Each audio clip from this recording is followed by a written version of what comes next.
Hello and welcome to day one of the European Regional Qualifiers. We are coming to you live from Berlin, Germany with a best of 5 between Giants and the Unicorns of Love. It is a matchup of mythical proportions, and whoever comes out on top stays alive in the bracket as the next 3 days determine who will be Europe's third and final qualified team for the World Championships. Good evening, my name is Trevor Quickshot Henry, and today I'll be manning the analyst desk, joined by none other than James Stress O'Leary, Daniel C. for Dracos, and G2's very own Luka Perks Perkovic. Perks, first of all, thank you for joining us ahead of your trip to Korea for boot camp. Are you looking forward to it? Yeah, I'm really excited to go to Korea and play versus best teams and best players and hopefully get the best practice before Worlds. Yeah, 2.5, 3 weeks of solid practice. Let's take a look at some of the teams who you'll actually be facing off against at Worlds. About 12 or 13 teams have already qualified all around the globe.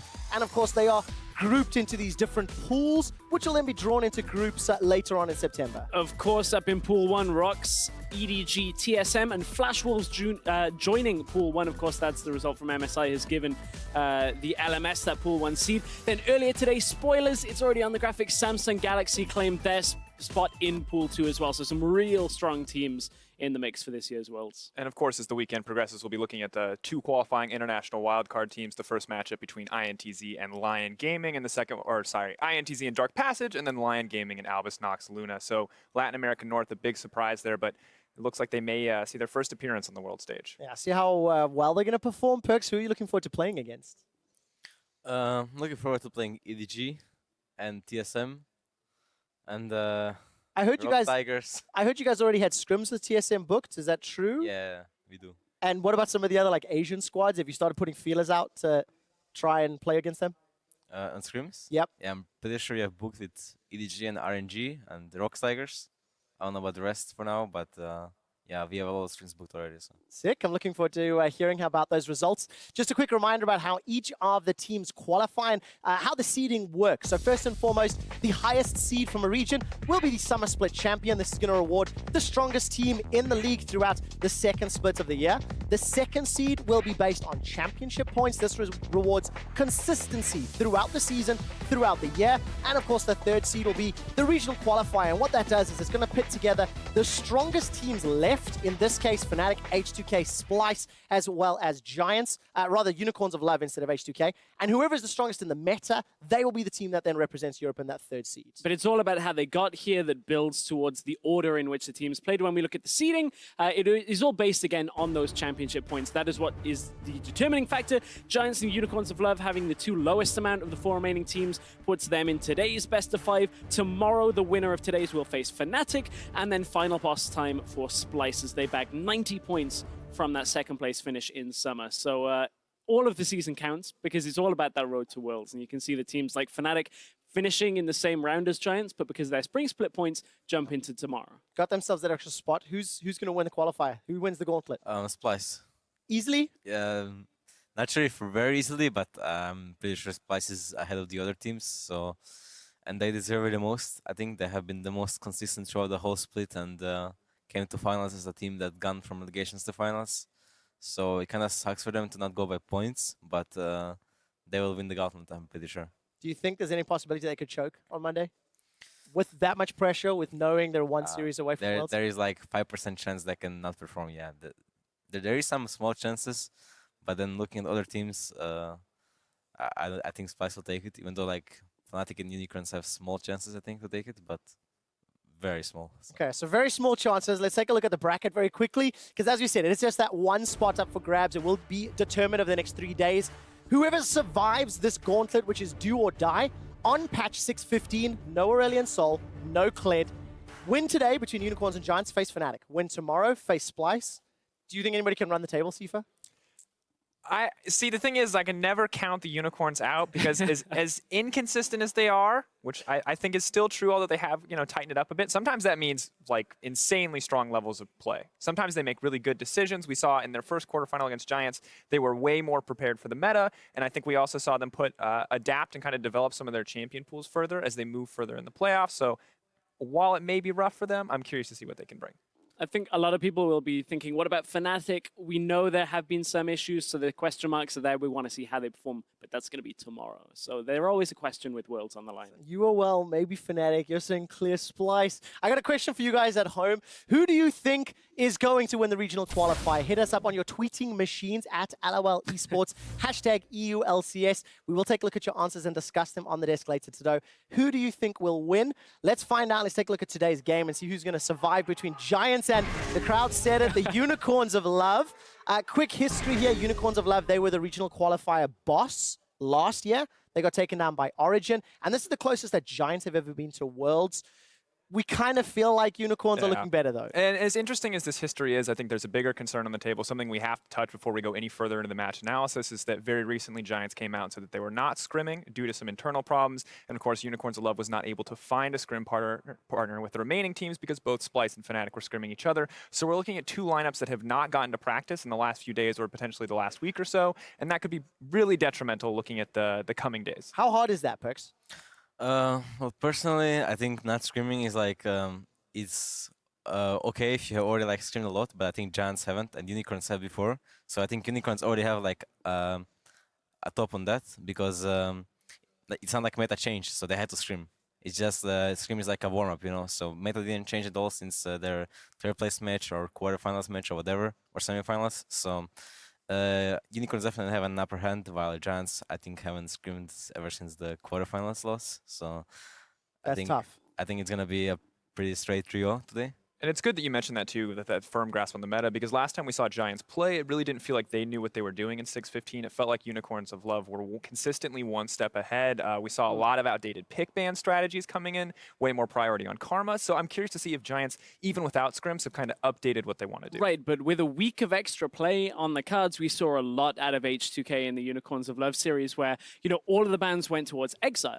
And suddenly Unicorns were looking for different options, and H2K took them to pieces in that third place game. And while, yes, that does mean that Unicorns did have more games, the danger is did they show a lot of that and show a lot of weaknesses with that. I definitely think that ever since the patch, like when patch came in, Unicorns are like a very good team, I think, because teams didn't know them and they didn't know how they play, and the way they play super aggressive on every lane, like top, mid, and bot, play very aggressive in every matchup, so it's just easy to punish and easy to play around when you learn to play against them. So I think coming into the first match, Unicorns had like a very big upper hand on Giants because like I didn't even expect them to play the aggro, you know, like versus Giants. So I think right now maybe Giants have some chances, but since they haven't screamed, it's almost no chances.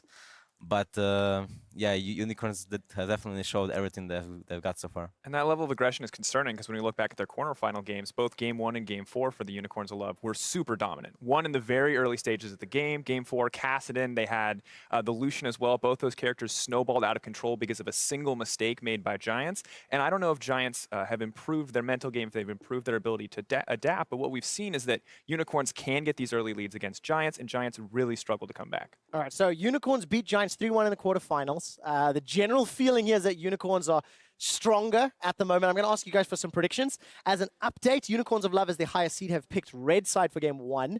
So that's what they're going in. Giants blue side. Sifa, who wins this series and with what score? I'm going to say series. I'm going to say Unicorns of Love. I'm going to say confident 3-0.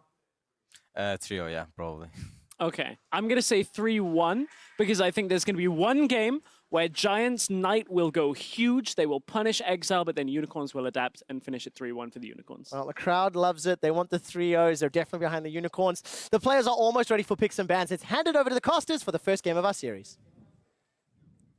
And thank you very much, QuickShot. Hello, everyone. I'm Richard Polskamp. Joining me at the caster desk tonight for this match between the Giants and the Unicorns of Love is Martin de Fischer Lunge.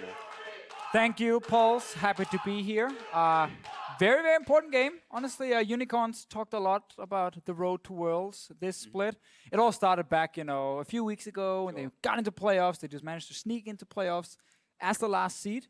destroyed Giants, obviously, in the quarterfinal. That was easy peasy. Yep. Sadly for them, lost the semifinal, lost the third place game. So the road to Worlds is pretty long now if you're the Unicorns. They are the protagonists. They have to get all the way through the gauntlet now, but we'll touch on that again in a second, because for now we're going to take a close look at the players who are going to be fighting way through the regional qualifiers here today. And starting on the blue side, representing Giants, it will be SmittyJ in the top lane, Maxlore in the jungle, Knight in the mid lane with SONSTAR on AD, and support Hustlin with their coach, Lozark.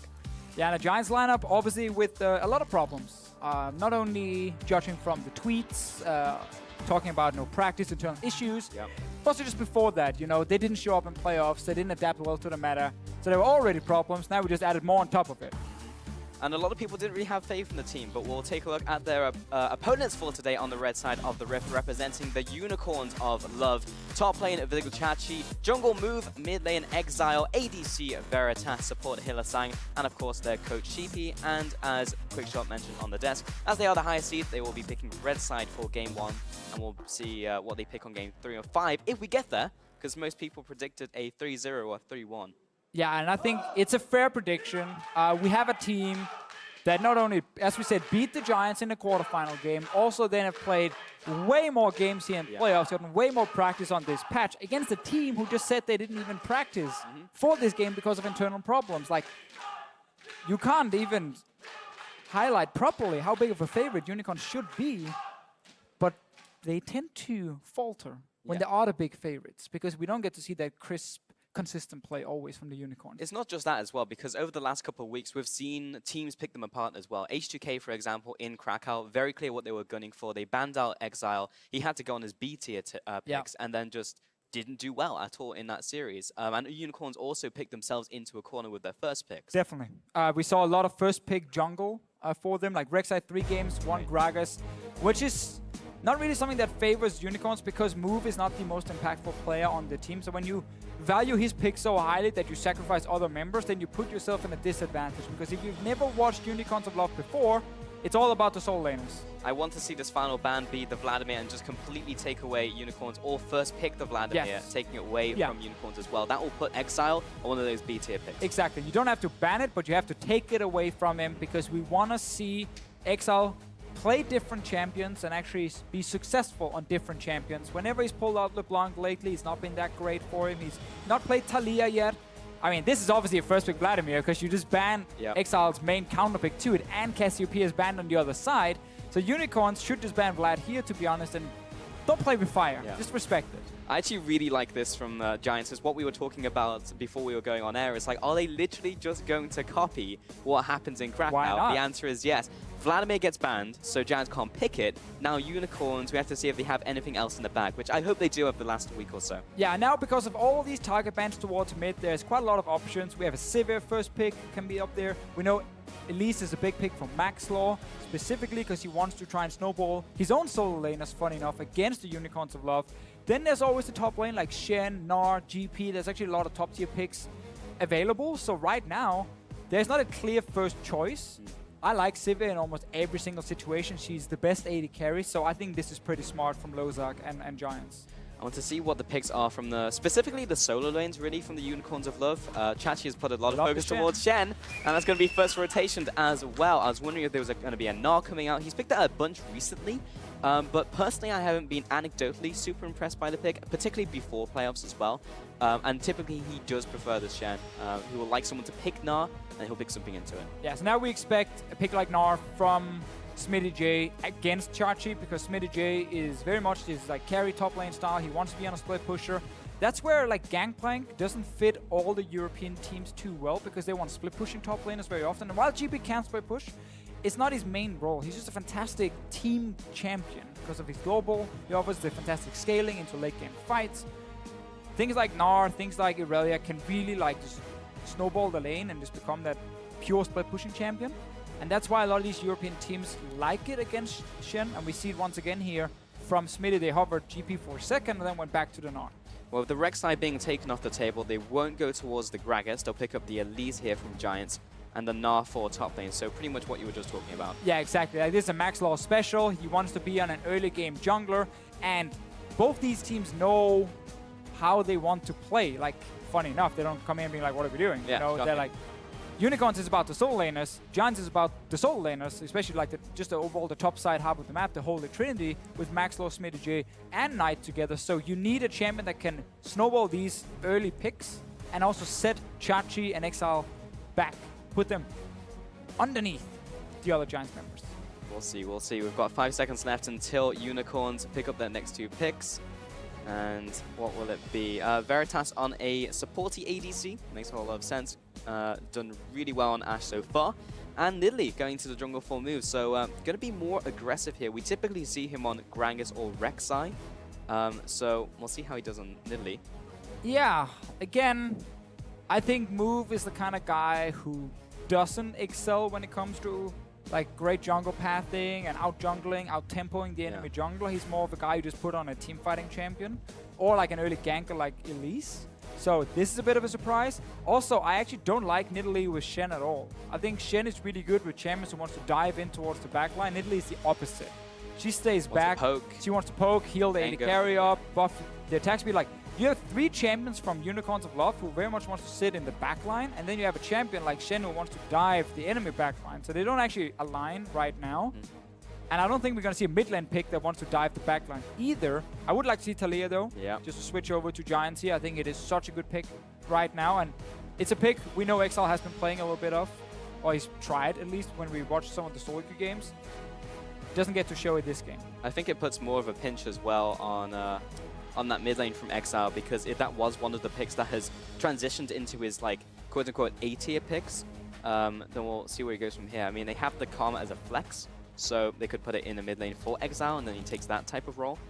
Trundle was also picked up for Giants into the top lane there from Smitty, for the bot lane actually for Hustlin. Another counter to the Shen. Yeah, exactly. Another so those resistances. Another thing we see so often in Europe is like this Trundle support against Shen, take all the stats away, as many as possible. And it's very good when it's only Shen right now diving the backline. Trundle Pillar is going to be enough peel then for your own squishies. So right now, I actually think Giants have a very solid draft with some good counter picks against Unicorns of Love here, and a lot of this comes down to move on Nidalee, because Nidalee is one of these champions that are either completely useless and we just like, oh, why are you playing Nidalee? It's garbage. Or you go 10-0 and be like, okay, you as a god. Yeah, you as a player are really good at Nidalee and you can make it work, but a lot of teams prefer Elise, Gragas, Rek'Sai like above Nidalee right now. So this is definitely a tough task for Move, and I think Unicorns haven't really done themselves any favors in this pick and ban phase. Very, very risky pick and ban phase. Low amount of damage as well coming in. And if you start falling behind with Karma mid, Shen top, and Nidalee versus fantastic split pushing ability on the side of Giants and an early game jungler, then you're going to be in a pretty bad spot as the Unicorns of Love. I'm really just going to track Move through this early game, because when I look at his games and then go back and watch them again, I'm just like, the pathing just doesn't make any sense, like, at all. And then he gambles all the time. And yes, Nidalee as a pick is a gamble, so it is super high risk, super high reward, but it can go so wrong. It definitely can go wrong, but Unicorns feeling this first draft was, I mean, must have been what they planned, because it was very obvious what was going to happen with the first pick Vlad, then they banned it away. I'm not a fan, personally. Let's see what happens. We'll see, Defish. You only have a couple of seconds left before we get into this one. So champions are locked in, players are ready. Time to find out who comes out on top in a percussion of Giants and a blessing of Unicorns matchup. Unicorns have played a lot in playoffs, and we were able to see how they play and what their champion pool is, and so we can use that to our advantage. I don't think it's going to be as easy, because they kind of saw what we play, but I think that we can definitely beat them. And here we are, ladies and gentlemen, in game. Giants and the Unicorns of Love getting into this best of 5. Winner here will advance to the next round in the gauntlet, be facing down Fnatic and be trying to claim that world's slot here from Europe. And it's a long road if you're here playing the first stage of our regional qualifier, because you play already, as you said, tomorrow. Yep. You know, and then you play on Monday, the day after, the last one. You don't have a lot of time in between to fix whatever issues you do have. Obviously, both these teams want to just get a 3-0 and play like perfect League of Legends, and they don't have to fix anything. But let's be honest, Pulse, that's not going to happen. No. We will have one of these very bloody, messy games between both Giants and Unicorns, exactly like we had in the quarterfinal when these two teams faced each other. I mean, exactly. We're looking at two teams here who like to fight a lot. I mean, Unicorns specifically do skirmish a lot. There is a lot of bloodiness in the early games. Whether they come out ahead or not in this skirmish is another issue entirely. But then Giants may get drawn into that. That's what we saw in the quarterfinals. And Giants are just strictly worse in those skirmishes, so they fell behind. Yeah, and that's why this Unicorns draft is surprising, because this is not their typical style. Like, Exileh normally needs to be on like a split-pushing champion that's really good at 1v1ing, think Kassadin or Ryze, or he goes on like the hard carry, like Vladimir, to win these late-game fights. Right. Karma is a lot more about buffing up mainly your AD carry, honestly, and protecting your AD carry. So these are the kind of comps, if you have a star AD carry, you can run. But they're very risky, because again, if you start falling behind, you don't really have any impact on this Karma. And if your AD carry is not, you know, good enough, well, then he's not going to win you the late game fights, even if you protect him. So this is definitely a risk and a change of style from Unicorns. And it's also a team who didn't get proper scrims. We have to remember that. It's not like they've been able to practice this kind of composition for the entire week, because they couldn't really scrim anyone. Of course, a lot of the focus from Champion Select was aimed at the mid lane, which was mirrored from Krakow with H2K. And that has put them on the Karma now, as they use that as a flex. And let's see if Knight can punish him in the mid lane, picking up Talia as well, a pick that we know that Exile's been playing between Krakow and now. So, I mean, the thing is, whenever you watch mid laners in solo queue, everywhere in the world, you get to see them play a lot of Talia.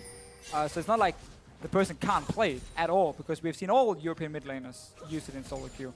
It's more, we haven't seen it on stage. Yeah. Clearly, the team hasn't felt comfortable picking it so far. This is also the first time Knight plays it himself, because he didn't play it in the quarterfinal when teams started picking up a lot in our region. He never got to play it there. He played 4 different mid laners. Didn't really do a whole lot on any of them, so he was quite a disappointment. And we want to see him take over a game like this. Perma push on Talia early game. Has to just respect the early trading from Karma. But then also he has the superior early ganker when he looks at the jungle. And when we look at the jungle, and we have Maxlore obviously on Elise, where Move wants to just power farm, sit down vision, and then start poking and sieging, really, as an mid lane. interesting thing to note is Exile kills people a lot solo. Most of all mid laners actually were 25 so far on this split. I think it's fair to say Exile has been like the success story for Unicorns of Love. He came in as a rookie. Didn't have the greatest start, but we got to see peaks of like some good performance and good mechanics. Let's see what happens mid perks here, because Move is coming in. I mean, Knight just got pinned down. He's going to have to flash the spear and burn both of his summoners there in the mid lane. Good little early gank from Move. Definitely not something Knight expected. 2 summoners gone. Let's see if Move can return. But yeah, again, Exile has just been this kind of guy who's just gotten better and better, more consistent. Yeah. I would like to say he's expanded his champion pool, but it's then declined again on this patch specifically, because he started playing a lot of Azir, a lot of Victor, became like more of a team fighter instead of just being like a split pusher. If you guys remember the first few weeks of the split, we were looking at LeBlanc and Yasuo as picks like almost every game from the Unicorns and just playing 1-3-1. He has become more of a team fighter, but he's kind of being able to play both style. I just feel like the champion pool in itself, the champs he plays effectively, has kind of shrunk on this patch and just become like Kassadin, Ryze, and Vladimir. I mean, he's definitely grown as a player. Got Hustlin aggressing in the bot lane. Hylissang's going to come with the combo there onto SONSTAR. Return a bit of damage onto Veritas. Hustlin gets up in the face of Ashe as well. So returns some damage, but fairly even Stevens in the bottom lane. Slight advantage to Unicorns, but nothing really to write home about. Do you want to talk about the top lane matchup though? Because Chachi got his preferential Shen there as they first rotationed it. Top lane as well. Smitty also got his Gnar. And I want to see how that matchup goes as well, because Chachi can be a big carry for this team. Likewise, Smitty, but I think on paper, a lot of people would give that to Chachi. Yeah, again, I agree. I think Chachi is a fantastic top laner, but I don't think Shen in this kind of composition is that strong of a pick. Because he can literally only ulti on the Alistar if he wants to dive the backline. But you don't typically want to use your Shen ulti on Alistar. Like, you want to use it on something like Hecarim. Another trade bottom lane, SONSTAR taking a lot of damage. He's good for now. Veritas able to put a lot of damage down with that Ranger's focus, and he'll go back to farming. But Hylissang doing a great job of controlling this bottom lane right now of the Alistar. And this is one thing we can see from the Unicorns draft, and that might have been the plan from the get-go, is punish the enemy 2v2 lane. A lot of people voting for Giants in this one. 5 people. 3 votes to Giants. 4 people Giants, 1 for Unicorns. But I see a lot of trading, and I see on the minimap also Maxlore heading to bottom lane. So let's talk about it after. Hylissang getting caught out. He's not level 6 yet, so we'll be able to get out. He'll flash over the pillar. Maxlore going to follow up the repel as well. Here comes the TP in from the top lane. Everyone's TPing into the bottom lane. In fact, Exileh jumps on top of Maxlore. SmittyJ coming in as well. There's the ultimate onto 2. Knocked back from the Talia. Actually not putting him into his team. Knight may have just saved both of those players from the Unicorns. And Knight will walk away from this one. Man, they were stunned. And he then positioned his W wrong and actually knocked them away. That could have been an easy first blood for Giants. A big mistake from Knight. At first, it was like, oh, maybe he placed it, and then they get knocked into the wall. He hit them, but yeah, he just did the hit wrong them, way. But, like, knocked him the other way. That's a first blood for your team. Double TP bottom lane always favors a Shen because he has another global coming up very soon. Chachi actually ended up using both. Wow. No, he just TP back top. Sorry. Oh, okay. I was going to be like, what? He whoa, he TP bottom and How? canceled it Yeah. and ulted instead. No, he just TP back top. Yeah. Anyway, so I was going to say it would have otherwise favored him because he could have that second global, but he valued getting the farm on top side very clearly, and that's why he TP's back to the top lane. But with Unicorns, what we could see with this composition is because Giants bottom lane is so weak 2v2, not the composition or the champions, but the players, you pick a comp that at level 6 has like 3 dives. Ash Arrow, Alistar ulti, and then you add Shen ulti on top of that. Like, you can camp that bot lane, send it in Italy to add extra poke, and that bot lane gets destroyed under a tower, and there's a constant risk of dying under the tower. They're fighting over blue buff Pulse. Yeah, but Exileh's coming in there as well. Maxlore will come up with the repel and try and get away, but he's still going to be stunned down. Knight over the wall does knock them in the right direction this time. Volley over the wall will be enough damage. Maxlore is coming back and forth, but that's the first blood to Exileh. Knight just unable to get involved, and Smitty, oh, they're in time. Maxlore staying around for such a long time. Not sure if he was trying to bait anything. When they got knocked back, the 2 members from Unicorns, I think he could just try to walk out. That would have definitely been his best way to survive, but it was like he wanted to wait for cooldowns and then hope that Knight could move around and actually do something. But Giants, second fight in a row where I feel like we see some weird decisions. Yeah. And now Unicorns with the first blood. Bot lane getting a little bit punished. Veritas kite away here, but yeah, very, very weird in the jungle. Just that trade in general. But the first blood to Unicorns, and we had some questions about Move playing Nidalee, also his jungle pathing. And he actually invaded and got something done. Yes, okay, it was, of course, from a mistake as well from Giants, but Move doing well with this pick that I, for one, was a little skeptical about. Yeah, the good thing for Move is this matchup specifically against Maxlore. When they played in a quarterfinal, Move actually did really well, like out-jungled him, Swing to be honest. He, warning shot. Warning shot, yeah. Just saying, I don't need this cooldown. Yeah. Go back to the lane now. Yeah. But no, so Move actually out-jungled him. Let's see what happens here. So he goes in still to poo buff. Exileh is already here. Look at your mid lane, guys. Knight is still clearing out the wave. So now Maxlore should not try and contest this one. His own mid laner is not there, and his own top laner is not there. That's very basic League of Legends, is if your team can't move, don't try and contest something like a buff. And now he ended up staying around, didn't try and like just walk out at first because he wanted to see if he could hide in the bush maybe, buy a bit of extra time, land the cocoon, and then set up a kill for Knight. Yeah. But just a really bad decision in the first place. Your 2 soul laners are busy, they're not able to roam. You do not start contesting them, even in your own jungle, because the enemy mid laner, enemy top laner can show up before your team, and then you get punished and you die. But yeah, Move against Maxlore. Move actually had like 15 plus CSD on average over the 4 games at 10 minutes. Sorry, 15 minutes. Like, big difference. And he's doing the same thing again here. Obviously, he's on Nidalee, a power farmer. Maxlore just does not have Move's number. Where junglers like Gankus and Trick were able to punish Move every game. Now, Move a level and a half ahead. Significant farm lead as well in the jungle. Back to the mid lane. Exileh going to be knocked into those stone mines here from Knight. And mid lane just kind of going back and forth. Slight advantage to Exileh. Also, that kill has helped him out. I don't think he's even gone back since getting that kill. No, he's got 2k in the bank, so he's ready to go back and pick up some items. Move heading into the jungle once again. Probably going to place down some wards. There you go. And we'll see what he picks up. I want to see what Exileh picks up here. Well, he's going to get his Morel Nomicon for sure once he does go back. Big power spike for him. And now this is what I wanted to see. This is what I talked about like 2 minutes, 3 minutes ago. Nidalee goes towards the lane you want to basically set up a siege in front of. That is the bot lane in this case. And you just start throwing spears.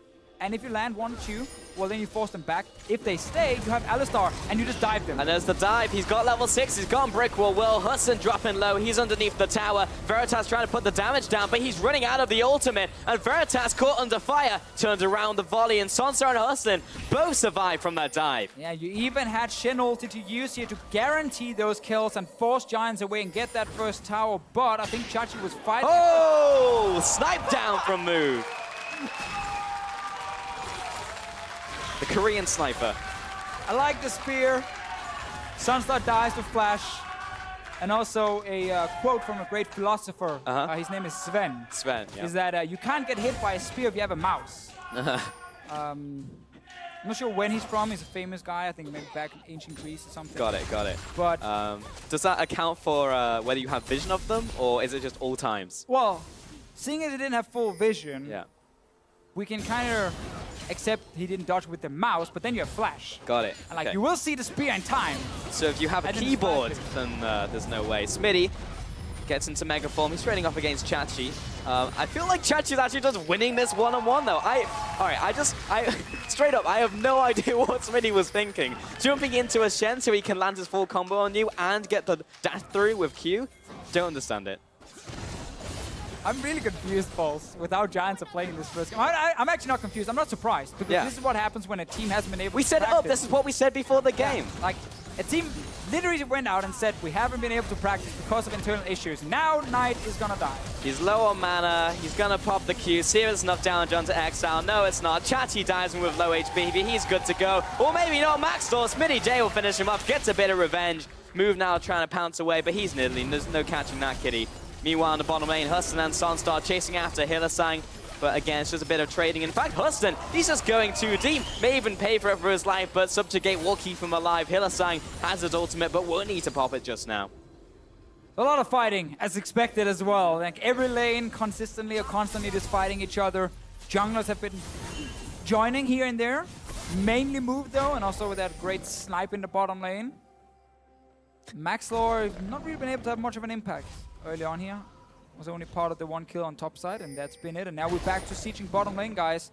Remember, Shen has an ulti. If you just send in the Alistar, you can just Shen ulti onto him as well, and it's much easier to guarantee these kills, or at least guarantee the first tower. Now there are 4 members here, though. That should be enough to force Giants away. Place the ward behind like they just did. That's a ward for Shen to TP on, and also to get vision of the remaining Giants members moving to defend the tower. And there we go. Oh, the flash, the headbutt, the pulverize, the TP on top as well. Into the taunt to Hustlin. He's not going anywhere with no flash. Nice kill to Unicorns. And this time around, they do get the kill. Pull up the full combo. And this is what we mentioned with this pick and ban phase. It seemed like the goal for Unicorns was just punish the weak bot lane of Giants. Have a composition that can dive really, really easily, force fights, and then have that Shen ulti as backup or even more threat, and just secure that first tower in the bottom lane. Big advantage for Unicorns, 3,500 gold. And the best thing Giants have been able to do so far is get a bit of damage on this top tower. Yeah, nice first tower kill of the game as well. Lots of gold in the Unicorn's back pocket. And Exileh, 3-0. I think of all the questions that at least I had, a lot of analysts had, whether how these players specifically going to perform has been a little bit soft, but we can see this dive in the top lane. I mean, Knight, he missed a Z, he missed his combo, and then he's dead. And he's dead, but he did buy some time, dancing around, and wasn't enough time for Maxlore and SmittyJ to join and pick up that 1 kill in return. Problem is now you also lose the wave in mid lane if you are obviously the Thalia bot. Not the end of the world with the 1-for-1. The problem was the bot was going to happen on the bot side, because now SmittyJ had no TP either. Right. So you're like, we have no teleport against the Shen and an Alistar Ashe, so now our bot lane is going to die. That's actually where normally you would just leave the lane. Just be like, peace out. They're going to get this first tower. We can't do anything about it. They're trying to swap to top side instead and see if we can trade towers. They did stay on the bottom side, however, and they got punished for it. Yeah. And still lost the tower. They're now trying to swap to top. And they will be able to pick up this tower here, but now Unicorn should just go mid. Just all in mid now. You got 3 members mid. Don't chase for kill, just take tower. We just saw that graphic as well. Unicorns have loved ticking a lot of those boxes. 80% win rate when they get that first tower, the first dragon, etc. They've gotten a lot of firsts in this game. 5-1 so far, 50-minute mark. Significant gold lead. Doing well in pretty much every lane. And yeah, Unicorns, just kind of what we expected, to be honest.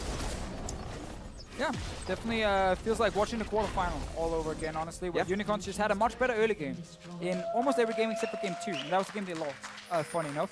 Unicorns' problem in the quarterfinal was once they got this big lead, they actually were pretty slow at finishing games. It took them like quite a while to get past the mid game. They had to go into like late game and pick up like a 35-minute Baron, and then they could finish despite having like big goal leads. So that's one thing we can judge and look at in this game. But it's hard to really criticize anything Unicorns have done here in the start. Yeah, okay, you can maybe argue should have Shen TP'd on the first dive. Sure. But like again, that's nitpicking. They have been outplaying Giants so far.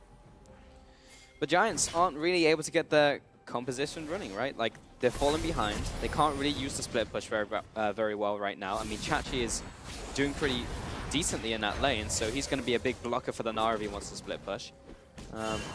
And in general, Nara, or rather Giants, are just being, again, pulled into a Unicorns of Love game where they fight a lot and Unicorns get more kills. Yeah, definitely, and Unicorns have been able to use globals way better than Giants. Whenever we had these 1v1s. And the thing about when you play against Shen is not, you're no longer, like, you're never actually afraid of, like, straight up losing the lane to the Shen. The question is just, like, how long do you need before you really take over the lane completely? Yeah. And if a Nara does get an early kill or two, it can go very quickly. Like, you get your Black Cleaver before Shen maybe has his first full tank item completed, you really take over that lane. Now it is delayed because Chachi has gotten a lot of early items, and that just means it's going to be even for longer. Yeah. And then that buys time for Unicorns to make plays around the map and just use Chachi TPing away from that lane and join the team. SmittyJ will not be able to join as fast. There's a 2-second difference between Shen ulti and a teleport. So you will always have Chachi showing up first. And now Exileh, proper team player, Pauls. You know, when your mid laner gets 3 kills, normally the ego is growing. You know, he's like, guys, I will solo carry. Build the big items. Yeah, I want Death Cap straight away, the magic hat. And then I will just win this game alone. But Exileh, who is a very nice guy, was like, no. I will make my AD carry even. Yeah. Ardent sends a second item for him. It's all about buffing up Veritas. And also Punish Knight. Yeah, he's also got a decent amount of damage in the mid lane, chasing after Knight as well. Auto attacks are coming in. Last Q as well. The flash, the auto follows him. Exileh with another 1v1 kill. Number 26 for Exileh. Added to the counter. He's the player in Europe with the most solo kills. And number 2 is actually Chachi, funny enough. Unicorns are getting a lot of solo kills normally. He got one in the top lane when Smitty suicides into it. That was one for him. Well played, Chachi. A little bit of a Lord of the Rings thing going on here. We'd have to count the kills. Gimli versus Legolas. Who's Gimli? That's true.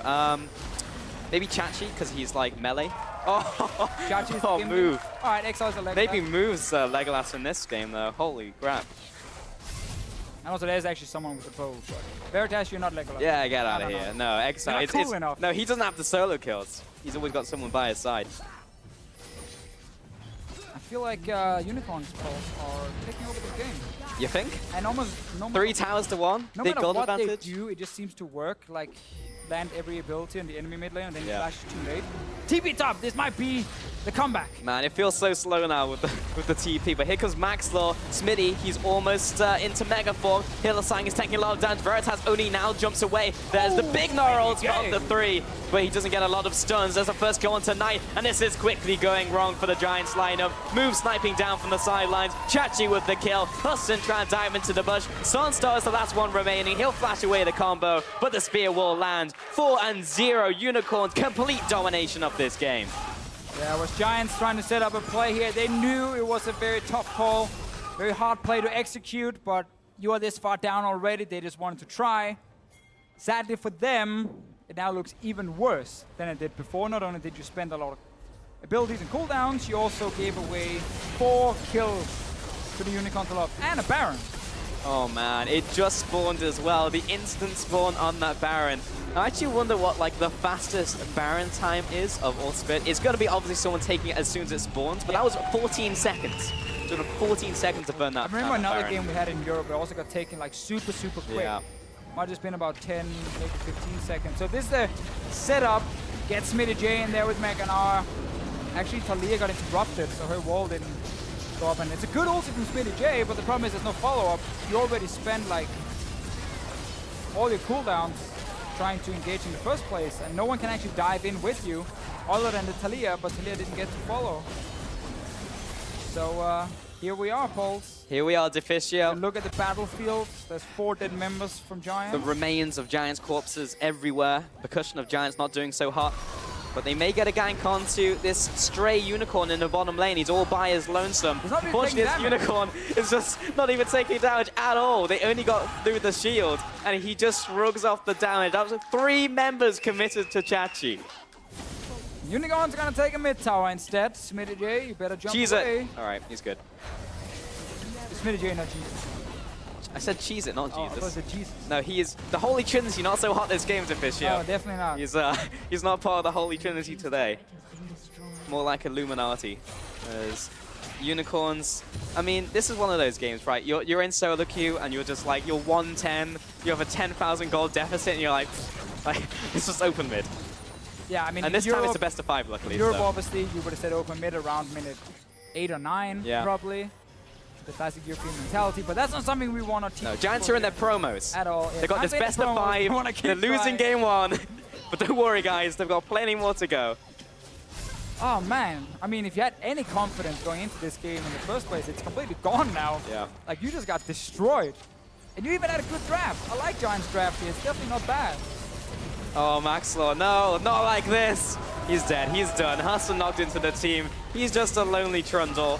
Nobody loves him. Dash after SONSTAR, he'll walk it off. Double kill to Veritas, panning out those stats. Exileh, of course, all the buffing coming out from him in the mid lane, allowing Veritas Such a to get team these player. kills. Oh, What a team Chachi. player. What a taunt from Chachi. Double kill up there in the top lane. Basically the base of Giants. Knight's the only one remaining. He's getting auto-attacked to death by Exileh, and that's a 5-0. The clean ace for Unicorns of Love. This game's a whitewash, Deficio. Definitely is. 1 kill only for Giants and 1 tower. That's all they got. And Unicorns of Love, 23 minutes into the game. 2 inhibs going down. Might not be able to straight finish it because there is... Actually, no, there's like 18 seconds on Knight. Just go Gonna for the give it a tower. shot. Yeah, Just go for Maxlore, it. he's sidestepping spears. He's getting taunted by Chachi. Tower's dying. 23 minutes into the game.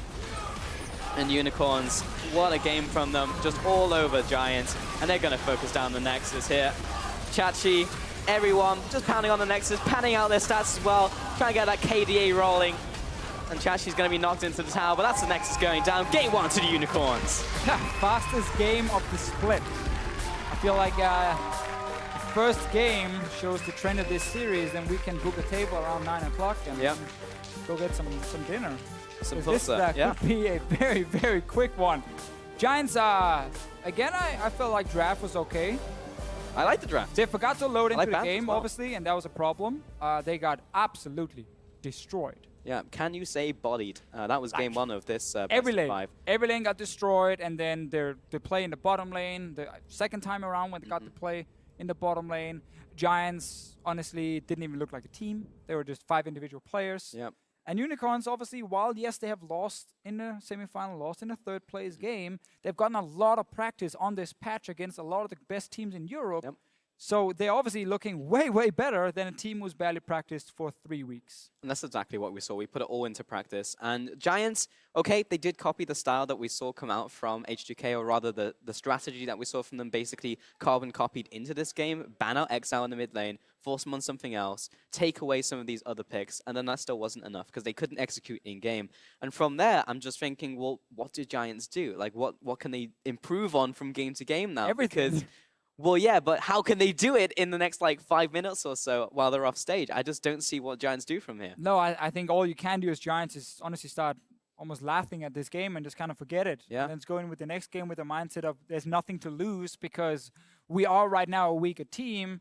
If we feel pressured, if we feel nervous, then we're never going to win. So maybe just go like, guys, just get comfort picks, try and play aggressive early on and see if you can punish Unicorns for the way they're playing and see if you can actually win the early game. I mean, that seems to be the only way for Giants, judging from game 1 and also the quarterfinal they played against I each think other. we can look at the quarterfinals as well, because if you have a team who hasn't practiced versus Unicorns, who we've seen very actively, like, we're basically going to get a very similar series, if not the same one.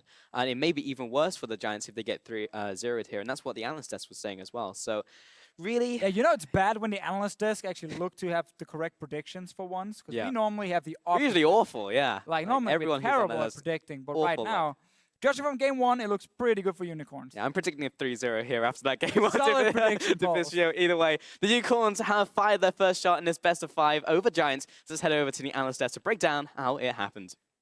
Now you decide to predict. Now, after that game, I'm not letting you off the hook for that one, Pulse. That is just shocking. Look, play-by-plays stick together. We're consistent with the 3-0 predictions. Well, talking about play-by-plays, I want to ask Perk something that I was thinking when I saw picks and bans.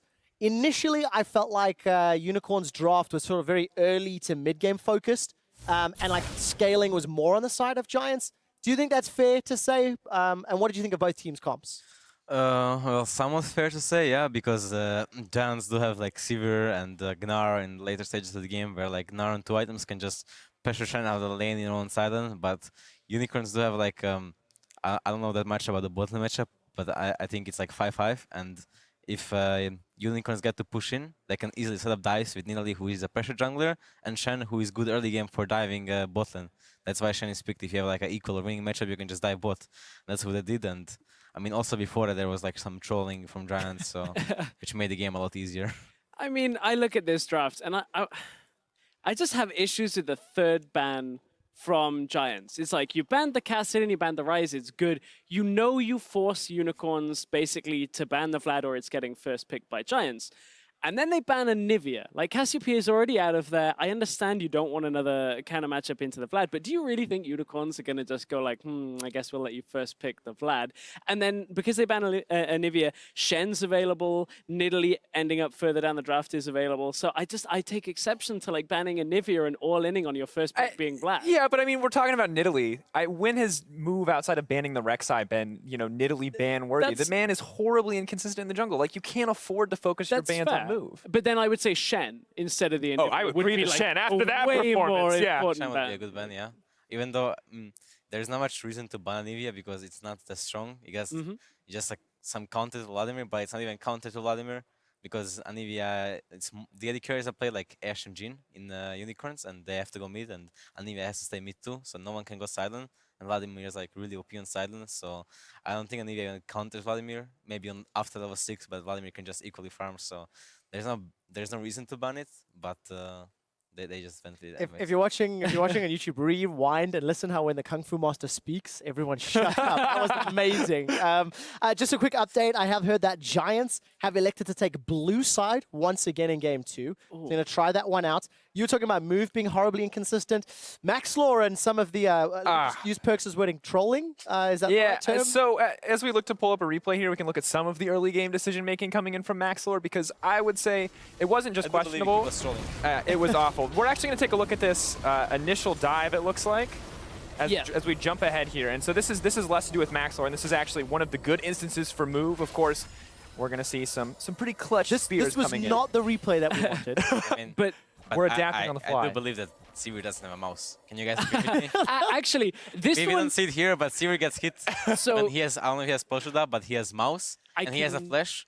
So he doesn't have keyboard or mouse, so he gets hit by it. It's the keyboard and the brain was the problem on this one, because I went back and rewatched this and I was like, okay, he could have dodged it. So he chose not to dodge it because Spell Shield was up like the moment after the spear hit. So he was just like pressing Spell Shield, didn't flash. Like he could have flashed, could have dodged it. I like that you're trying to save him here. I'm not trying to save him. No. What I'm saying is he mistimed it, but that's why he just stands there and takes the spear. So does have a mouse, confirmed. Made a bad decision. So would you like to finish your story a little bit about Maxlore? All right, Maxlore, smart player. What we're about to watch, this is stupid.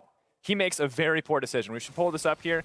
This is Maxlore fighting a level 6 Nidalee for blue buff when Exileh has pressure in the mid lane and the freedom to roam. Now, it's really no surprise here to see Maxlore get killed. Knight, I think, could have used the wall maybe to protect him here. Does throw down a decent bit of damage, but at the end of the day, whatever happens here mechanically, there is zero reason for Maxlore to be here. He has no reason to contest this blue buff. He can go somewhere else. No, but it's just miscommunication, because Knight is Korean, so it's hard to talk, you know. Is it that simple? There's no other reason? It happens to me in Trick too. Just miscommunication. Forgot to call mid-miss, so yeah. Sucks. You make it sound so easy. Yeah. Look, I mean, Unicorns completely ran away with that game. They won by 23 minutes and 30 seconds on the clock. the predictions from 3-0-3-0, you actually think at some point Giants are going to win a game. Does this throw the fact Giants could win a game out of your mind a little? No, but if Giants keep picking blue side, it does, because I think they need to get one good matchup for themselves. I think the Na had the potential to be a good matchup if it started going that way.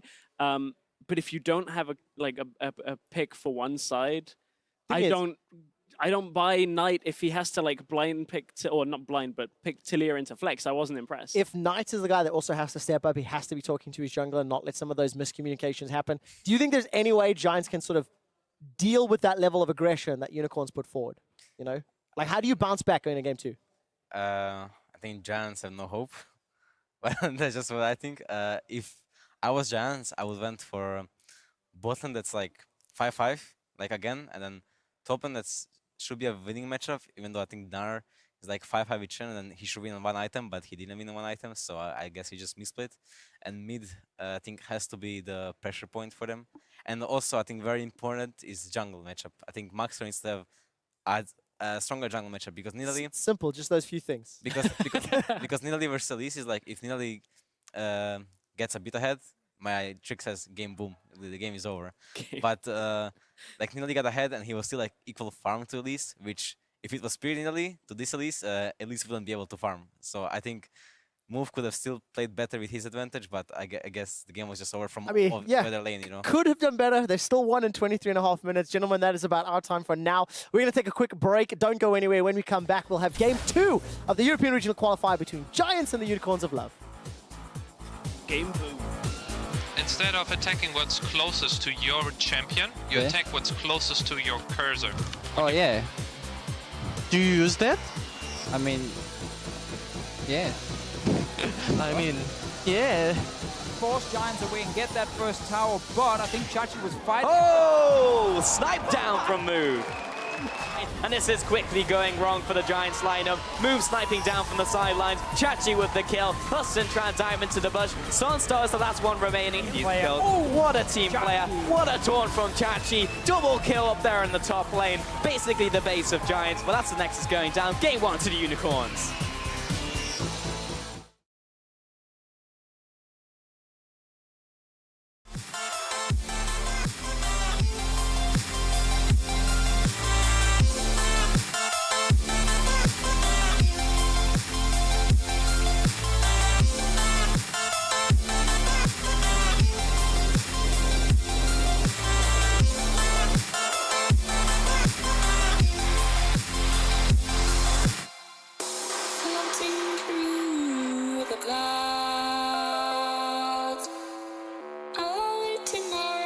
From beneath the sand, please don't take me, girl, seem so far away. Across the universe, she lives another day. I know the reason she stays. I know the reason she's so far away. I know the reason she stays. I know the reason she's so far away.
against G2 and against HVK, my champion pool got a bit targeted, and so I think I'm gonna have to pick up more champions. I don't really think they fear me. I just think that my champion pool is small and that I have to evolve it into more champions, and then I'm gonna show them that I can't get outbanned.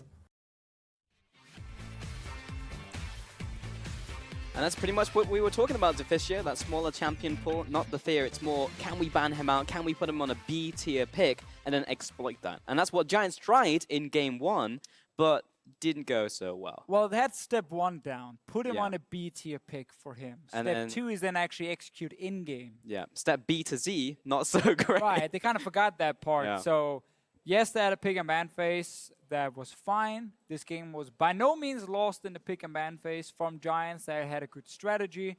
Ban out Exileh. We have seen Chachi do well on Shen in the past, but we've also seen teams punish him in the past on this champion because he doesn't become that split pushing threat. But when all 5 players just kind of lie down on the floor and get destroyed, well then it doesn't matter what you pick or ban. SmittyJ got his preferential pick. I mean, yeah, it wasn't in the picks and bans. And again, it will be Giants electing blue side in this game. So we'll have the same size as one. Yeah, should ban Rise now, and then Unicorns will probably ban the Vladimir as the last one, and you can first pick Sivir again, but you'll not remove the Karma at least. You take that one away. And of course, they banned the Rise and then the Anivia as the counter pick to Vladimir and remove for the Anivia Exileh. point. You don't need the Anivia ban, because even if you get first pick Vlad, it's okay to play it against Anivia, so I don't think you need that. Rise should be the ban here, There and it then is. Unicorn should just ban the Vlad, give away Sivir once again, or potentially give away Shen to SmittyJ, because you're okay giving a champion like Shen that requires communication and coordination to a player on a team who hasn't no practiced and has no coordination at all. So if you're Unicorns, I say you just ban Vlad here because he can be obnoxious, he can be super annoying. Don't gamble, give them the Sivir, and take Shen yourself again. All right, final ban. No. Okay. Okay, so that leaves the Shen open still. Will Giants actually prioritize They that, have or will to go they Vlad. They need to go Vlad because take rid of Vlad? Yeah. they need a pick like Vlad. If you can get him to 2 items in the mid game, you have a chance of winning late game team fight. So it should not be a discussion at all. We're gonna see Shen again from Chachi, and out goes Sivir, then for Move, not for Move, for Veritas. So I think so far we get the predictable picks. I still think Unicorns didn't have to give over the Vladimir. Maybe they want Talia real bad for Exileh. I mean, that's why they're fine giving away a mid lane pick. I wonder if Maxlore goes for Elise again, or goes for Gragas here, because I was surprised by how Move just dunked Maxlore in the jungle with that Nidalee pick. That was also because of some mistakes in the early game from Giants. It's just like, yes, let me contest this while I'm going 1v2 and then die at my blue. Right. It looked really good for Move in the start.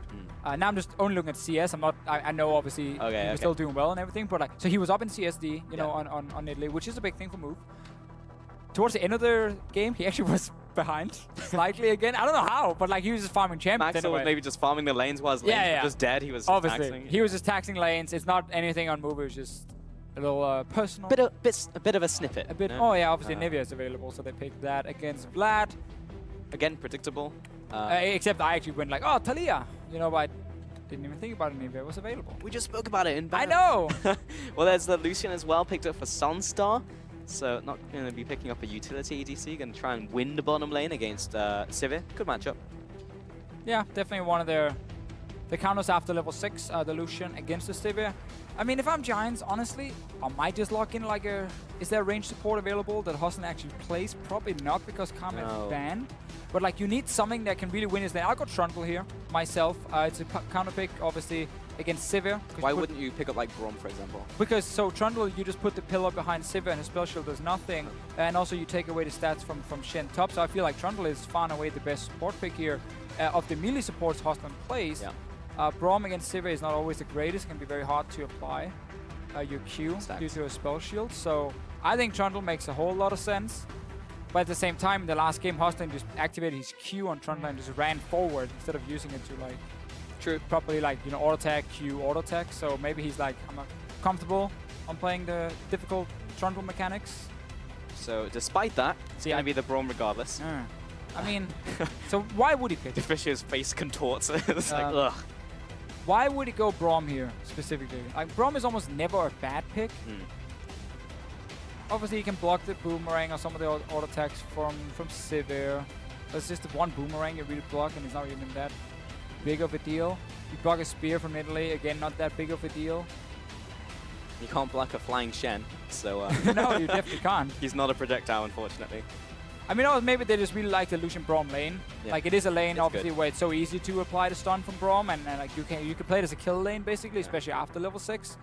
But even before that, if you're very aggressive, he has a very aggressive summoner spell choice as well now. So I think we're just going to see Giants honestly do what we talked about in game 1. Be like, guys, comfort, play super aggressive in laning phase, and try and pull out a goal lead and punish Unicorns for normally being not the greatest mid-game team. We also saw the Gangplank picked up from Giants. What do you make of that? That'll be into Chachi's Shen in top lane. I mean, that's the thing. We like Gangplank against Shen. It is a good pick, but it's not a pick that normally fits players like SmittyJ, who wants to be on, again, more of these pure split pushers. Yeah. Again, Gangplank is a pick that's so good for the rest of the team as well. Have like the best scaling of any top lane as well, which is why against Shen, you either want globals, obviously, to match his own global and then like outscale him. That's like the Gangplank, or you want the pure split push, like let's say Fiora or something. Yeah. But no one plays Fiora anymore, so Gangplank is an obvious choice against him, but it's not really the style that normally fits Giants. But like in this case, you got scaling mid laners, you got a lot of focus on like big AoE team fight from both GP and the Vladimir, and then you're just trying to pack a punch down the bottom lane with their Lucian, Braum, and early jungler from Melee. So this is like a composition where Giants are most likely trying to really snowball the bottom lane and then see if they can actually punish Unicorns of Love. Once again, coaches going to be meeting in the center. Nope. Those Lodark's facts. just waiting Looking there. for his long lost love. There she And then Sheepy just walks up, like, Like, see oh, you later, hey. nerd.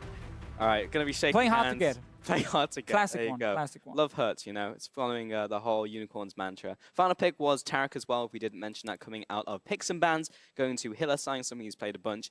Very good on that pick.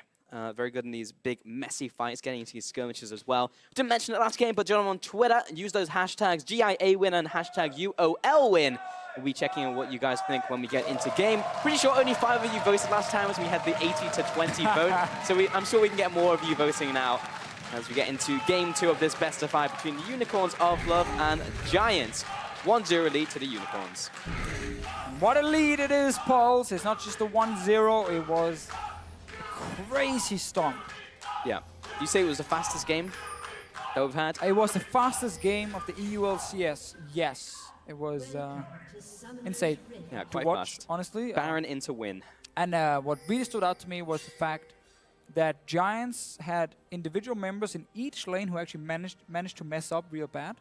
So top lane, SmittyJ just jumped in and died to Chachi. SONSTAR obviously didn't have a mouse or keyboard and got killed by the Italy spear.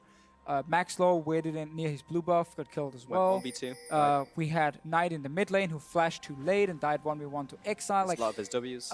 each member actually had a moment, so like none of them can actually point fingers at each other and be like, you messed up more than me. No, they all did. No one can take the high ground as well. Exactly. If it So was just now, one guy. this is where you have that talk after the game where you're like, hey guys, that was real bad from all of us, so we're all in this together. And now together we're going to get out of this slump. And that is my motivational together. speech. All together. You're going to get out of this slump here. Hey man, I'd watch a motivational speech from Deficio. You're going to play better in this game. All right. Who did it better, Yamato or Deficio? You decide. Hashtag Deficio win. Hashtag Yamato motivational speech win. We had a Prolly one as well, which was that's true. Yeah. crazy speech. Add Prolly Level there as 1 well. trading, Pulse. Oh yeah. Got those stacks. Going to be mounting us up real fast onto Hylissang. People generally don't die at level 1 when you have a 2v2, so we'll just watch them hit each other for a bit. And now you watch the race for level 2 as always. If Giants can actually get level 2 first, they can definitely all in on Unicorns and try and pick up an early kill. Sadly for them, they're losing the push against Sivir. It's going to even out after these, don't worry. It's not over yet. The race is not over yet. We need the melees down from the next wave. Okay. And then we get to see it. So let's keep the camera on the bottom lane. Nothing else is happening on the map. All right, so now you're a bit behind, sadly, because the melees are much lower on your side. That means Giants will not get a level 2 here. Oh, one more hit. One more minion. There it is. There's the they level didn't get 2. it. But Hylissang didn't jump in. And you lost your chance. Yeah. For the level 2 only. All right, we're done with bot lane. Let's go to mid lane now. Exile, he got his Anivia into Knight with his Vladimir. That was, of course, taken away from the Unicorns of Love. And Anivia was banned in game 1, but it's purely because of this matchup. Yeah, it is an Exile special. And one thing we have to look for in this one, it actually burned me before, is when does Vladimir take his pool? Does he take level 3 or level 4? I just saw Knight took it at level 3. And this is something Exile thought Perks didn't do when they actually played in the semi-final. And he all-in him, level 3, flashed for him. Perks just pulled away and ran away. And it's like, oh, why would he do that? Well, February was kind enough to teach me that a lot of Vladimirs will go double Q, so like Q, E, Q. Yeah. And then if he didn't have that pool at level 3, Exile Then it's a could have kill. all in him and tried to kill him, but Perks did pick it up. He didn't get the kill. Knight also took it in this case here. He has pool level 3, so the all-in is kind of gone now, sadly, from Exile. Interesting, interesting. And shooting out a flash thrust, see if we can just connect it, do a bit of damage, but not too much happening in mid lane right now. And then the final lane we have to talk about. We do our rounds in the early game is Chachi versus SmittyJ in the top lane. It's like watching, do you ever watch professional cycling? Like Tour de France? Yeah. They always have like really slow start to the broadcast. Now there's actually some fighting pulse. The guy's attacking. He's cycling into the bottom lane.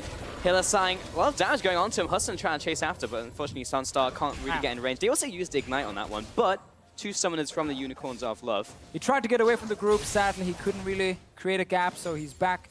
Everything is quiet once again, but there is a chance for Giants to attack once more. But again, when you watch professional cycling, always like the first hour basically is so chill. Right. So it's just a little bit talk about all the guys, you know, in the race, a bit about the nature around it, and we go through like every lane, every team. You talk about what's happening, and it's very chill. And then we're gonna see some action soon. Like I predict around the bottom lane, we're gonna get it. I would like to see Maxlore actually be on this bottom side and ready to gank. He's doing a Raptor. He's full HP. He does a flash. He leaves. Like, come on, the enemy bot lane is at your tower, and you have a Braum Lucian lane. And it's you're super easy. It's so easy for you to go in and actually proc that passive. You're an early game jungler. You have to try and snowball this bottom lane. Sivir heavily outscales Lucian. Not gonna happen. So at what point does it start to heat up in cycling? When they get close to each other or what? Because I usually only watch the end, just so I see them passing the finishing line. So you always watch the start, because there's always a group who will attack first. Okay. And like once they then create a gap, Oh, you there's don't attacking? Wow. Yeah, so they like attack, they remove themselves from the main group, Okay. and then you don't watch for like an hour or 2 hours because they're just kind of like 20 minutes ahead of the other That's ones. what I do. And then the other ones, like the main group starts speeding up a lot, and then they catch them, and then the end you get the big sprint. Right. That's like, you need to watch the end and the start. And then when it's the mountain, when you're in the mountains, you gotta watch like almost all of it, because then it's super exciting all the time. So we're still in the early game when we're talking about the teams. We haven't reached the mountain yet. No, but we are expecting someone to pull an attack soon, preferably Maxlore. Right. Try and go in and really speed up this game here, put some tempo in it. He's near the bottom lane. He's not spotted yet, guys. All right. The spider in the bush. But now Unicorns of Love. Actually, Unicorns had 3 wards in his jungle, so they probably did see him. Never mind that part. They might just bait this one. They have TP and Chachi as well. Maxlore's coming in now. He's being a patient hunter, but the Q did not land. It was spell shielded out, and now the turnaround, the 2v3. Ultimate coming down from the top lane, in from Gangplank. Hylissang gets locked up. First blood to Maxlore. There we go. Move comes down, not there in time. Always watch the start, guys. Unicorns, they knew he was there. They had wards in the jungle to spot him, but they wanted to set up a trap. Moop was running down, that TP from Chachi. Problem is for them, it just wasn't enough. And that's a first blood for Giants in the bottom lane. The bottom lane. They wanted to get these early kills. Let's see it again. So this is the trap they're setting up. Goes in, gets a good block from Veritas first. And this TP is really far away. I think Chachi realizing he can't actually do a whole lot even if he joins and cancels. And they pick up the kill. GP ult was pretty big there as well. Landed a good couple of volleys as they were trying to back away. Always love the GP ult. All of it coming together there from Giants. And first blood, so that's what we wanted. A bit more comfort from them. Maybe Hustlin just jumping onto that. Braum and making things happen in the bottom lane. Try and get that early advantage. Try and stop Unicorns from snowballing out of control. And maybe see if they can ride this advantage into the mid game. Oh, I think Hustlin is lost though. He's now top side. Yeah, the risk card is not your AD carry. Your AD carry is this Lucian down the bottom lane who would like you to be down here with him, because now the enemy supporter has no flash, so you can just return gank. You seen that Gandalf image where it's just like, what is this place? Yeah, I have no memory of this place. However, there's a Shen ulti pulse, so we gotta remember that. All-inning is not easy. Now SONSTAR, poor guy, gets pulled off his tower because his support was for some reason completely lost on the map and was looking at the Rift Scuttler. Anyway, Shen ulti is a thing to respect, so you can't just all in if you're Giants on the bottom side. You need GP ulti at least available. That's going to be about a minute's time for SmittyJ. I actually want to see if Hustlin even plays a single ward on his little detour. Good question. Go and check that Deficio. I'm going to take a look at top lane where Chachi is getting an advantage over Smitty right now, but he's just allowing him to hit him. So Maxlore can come in and hit him with the cocoon. There's the flash out from Chachi. He's good to go, but has to burn that summoner for the privilege of staying alive. And Maxlore will TP back to base. So SmittyJ just punishing him as he pushed up and will equalize a bit of this farm, but Chachi with a pretty decent CS lead in the top lane. What have you discovered, Deficio? So Hustlin, he walks the top side. He places a ward at their own wolf camp because they thought Move might still be there, but Move was already gone. He walks past the Rift Scuttler and then he just walks straight down to the bottom lane again. So he tried to join in, see if he could maybe catch Move in their own jungle. Just came in way too late and ended up not doing anything, but cost his AD carry a little bit of CS in the bottom lane. They do find Move. Move getting caught out. That's the full combo in from Maxlore. He's so low with Knight coming in there as well. He'll chime in for the assist and fade away ult from SmittyJ as well. 2-0 lead. Yeah, too much confidence here from Move there. Nivea was pushed back to her tower, and a very important rule when you play a jungler, both in solo queue and professional plays, if your mid laner is pushed to his own tower, don't try and invade the enemy jungle, because your mid laner can't follow, and the enemy mid lane can just walk down behind you, which is exactly what Knight just did. So Move just walks in, no backup, dies for nothing, honestly. Giants picks up a good kill here, and we get to see a much different start. Maxlore's actually been able to pick up kills. Knight troll pulls around it, and then he laughs. Classic move, good mechanics on the laugh. I think that's actually just in the animation. I think he comes back up and he just laughs. I don't think really? I don't think you actually have to click anything for that. What if you did laugh as well? Would he then? He just laugh again, I think, afterwards. Because someone flamed me in solo queue once because I was laughing so much at Ziggs. I was like, dude, that happens after every time you click Q. He was very tilted. But either way, some champions. I mean, first one was you played Ziggs. Come on, man. This was like season 3. This okay. Well, this wasn't like a recent thing. I'm not a mid laner, mate. So how would I know? Yeah, that's true. Like, I didn't know you had a solo queue story from season 3. Yeah, I should have put some more context there. Yeah, but you know I'm a top player. The last time he played a game together for our internal tournament, which we won. We default victories. We did multiple times. We have been a good team, skill. And we only win with Maokai. Yeah. Or Nautilus top. That's true. Maybe Hustlin will default to a Nautilus at some point. It was his pick from solo queue. Actually did not horribly in the regular season with it, funny enough. One day. Oh, what a beast. Hustlin beast. Hustlin has... Do you think he introduces himself like that, like James Bond? He's just like, beast. Hustlin beast. Seeing as he removed the beast part, probably not. Yeah. Sadly. But maybe in the past he did. He used to be a good Mr. name. Beast. Mr. Beast. Fantastic. We have Move on this Italy once again, and it's a pick that, despite him winning in game 1, still not a fan of it, because I don't think it is specifically his style. I think this game is also shown like a lack of awareness, just invading in and randomly getting caught without his mid laner even being nearby. He tries again, but this time Giants have placed the ward. Giants have actually placed the ward here to stop the sniper. Oh, Hylissang, he's getting stunned up.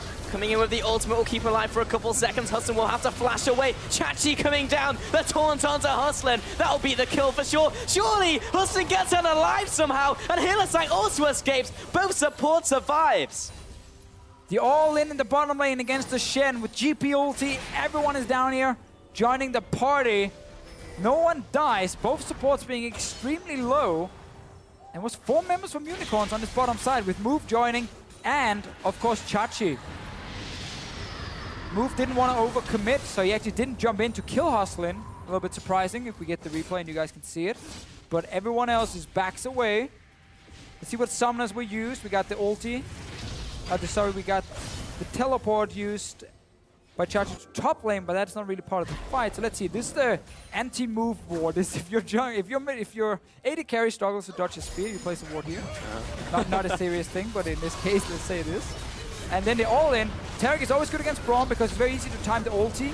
Your Taric ulti with Braum's engage. So Move here, he stays really far out. Why doesn't he just jump in on Hustlin here? He kind of just hovers around, even takes damage from the GP ulti, and then Hustlin gets to walk away. in the end, everyone stays alive. And Trevor's favorite song. everyone stays alive. Yeah. Also, something really small that I saw in the top lane as Chachi TP back up there is you can keep Bastion. I'm going to have to tell that story later. Maxlore coming in for the top lane gang. Does Chachi have flash? Yes, he does. And he flashes away from the cocoon. He flashes in a straight line, but he's good to go. So again, he survives, but took a fair bit of punishment. So may need to head back at some point in the near future or just wait at his tower. But what I wanted to say is Bastion stays on you when you teleport in, and then if you charge up the Dazzle on top of that, then you can arrive at your tower, and if the enemy top laner happens to be standing there, you can dazzle them, and then it breaks apart, obviously, because you're on the opposite side of You the have map. like a second, basically. Yeah, yeah, so you have that one stun to set up a potential kill. Just thought it was cool. Mid lane, Exile still punching Knight, as to be expected in this matchup. Well, again, the thing is, you don't win laning phase as Anivia versus Vladimir. It's more like outside of lane, you use Anivia to kind of zone the Vladimir away and stop him from diving your backline. And now he's diving Exile. He is. I mean, unfortunately at this point, he has a Spirit Visage. So once Vlad has that, very difficult to kill him. Top lane, Maxlore again with the gank. 3-0, representing all of the kills in this game. Yeah, right now Maxlore is definitely showing that he can out-jungle move in this case here because they're so close in CS. But Maxlore also has 3 kills now. He's been able to give a kill both to SmittyJ, to SONSTAR, or well, in the lanes. He actually picked up the kills himself. Classic greedy jungler, but he's been helping top, he's been helping bot. Truly are all unicorns. In our hearts. Aren't we all unicorns? All right, top lane gank. I mean, this is a very simple setup. You see enemy jungler mid, and then Chachi stuck on the tower. It's just a really good gank, a really good play from Maxlore and Giants, and I like this a lot more. Like, such a different game. Giants looked so lost in game 1, and nothing they could do, honestly. They made mistakes in every single lane, and now they've been able to punish unicorns, honestly, pick up kills left and right, and it's all about Maxlore. And Move is just not able to do anything against him right now in this Italy. Maxlore's even above him in level because of all the kills. It was just warm-up, that game 1 apparently. And also, like, the problems we were expecting from Move are showing its face now. And also, back to the draft, Unicorns decided it's okay giving away Vlad because we have our counter pick to it. Which is still like an odd decision in my opinion, just because Vlad can be so powerful if he gets to that mid-game stage. And like that's kind of the way you can lose this Unicorns is like one of these big AoE mages like Vladimir. Well, bot lane trade. Dazzle lands onto Hustlin. He'll back away. Maxlore is there to clear away this pink, but of course Unicorns will see him. Slight advantage now to the Giants bottom lane in terms of CS. Very, very slight. Yeah, so advantage for them. Knight is winning the mid lane hard in terms of CS as well. Able to just do whatever he wants, and this is the problem. It's very hard for Nivea to kill Vlad. He has Spirit Visage. First item, you don't really kill him. You get pull as well. It's almost impossible.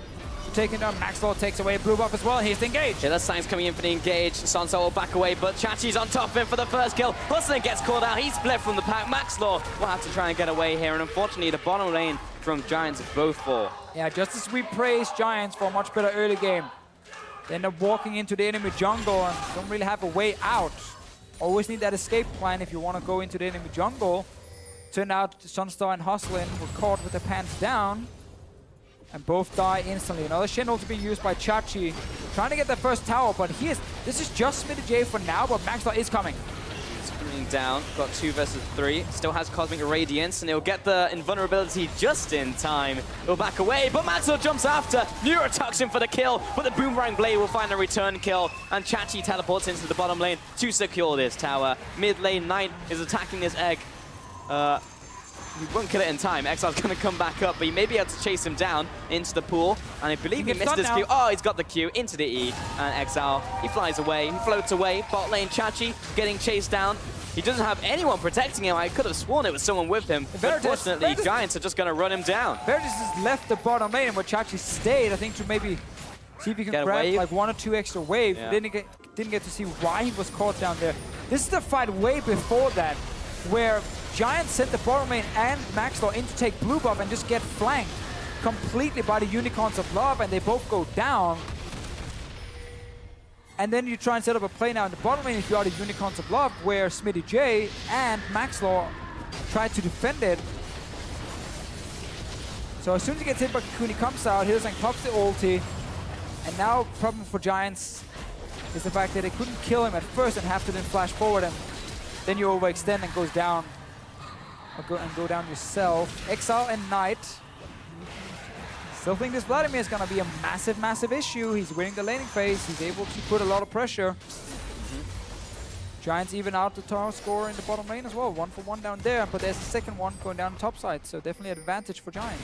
I mean, I like the draft coming in even last game, and this one is just even going better for them. Maxlore finds Exileh, no egg, remember. Move coming in, should be able to finish well. SmittyJ of the ultimate for the kill, and Move trying to back away, but he just landed the spear. He was thinking about going in, and Hylissang had us back with the dazzle. I'm going to jump in this one, but that was another kill to the Giants. Much like game 2 of the quarterfinal between these two teams, Pulse, Giants managed to bounce back after being destroyed in the first game. Suddenly they have a much better early game. Maxlore able to find success with some early ganks. I mean, hopefully history doesn't repeat itself, because then he lost that series. Then they would lose the next 2, obviously, but they did win the game 2, and it came down to Unicorns falling behind early and then simply trying to play the same way as if they were ahead.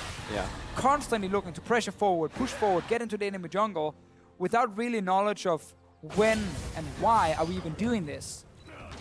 In this case here, again, they get caught out. Exileh has no flash, has no egg, and they get caught out in the enemy jungle and ends up going down again. So they play the same way, no matter if they're up 5k or down 5k, and that's what's getting punished now by Giants. Longest chase of all time, but Knight wasn't able to get there, so they'll back away from this and just push Chachi away so he can't just freely push in the bottom side.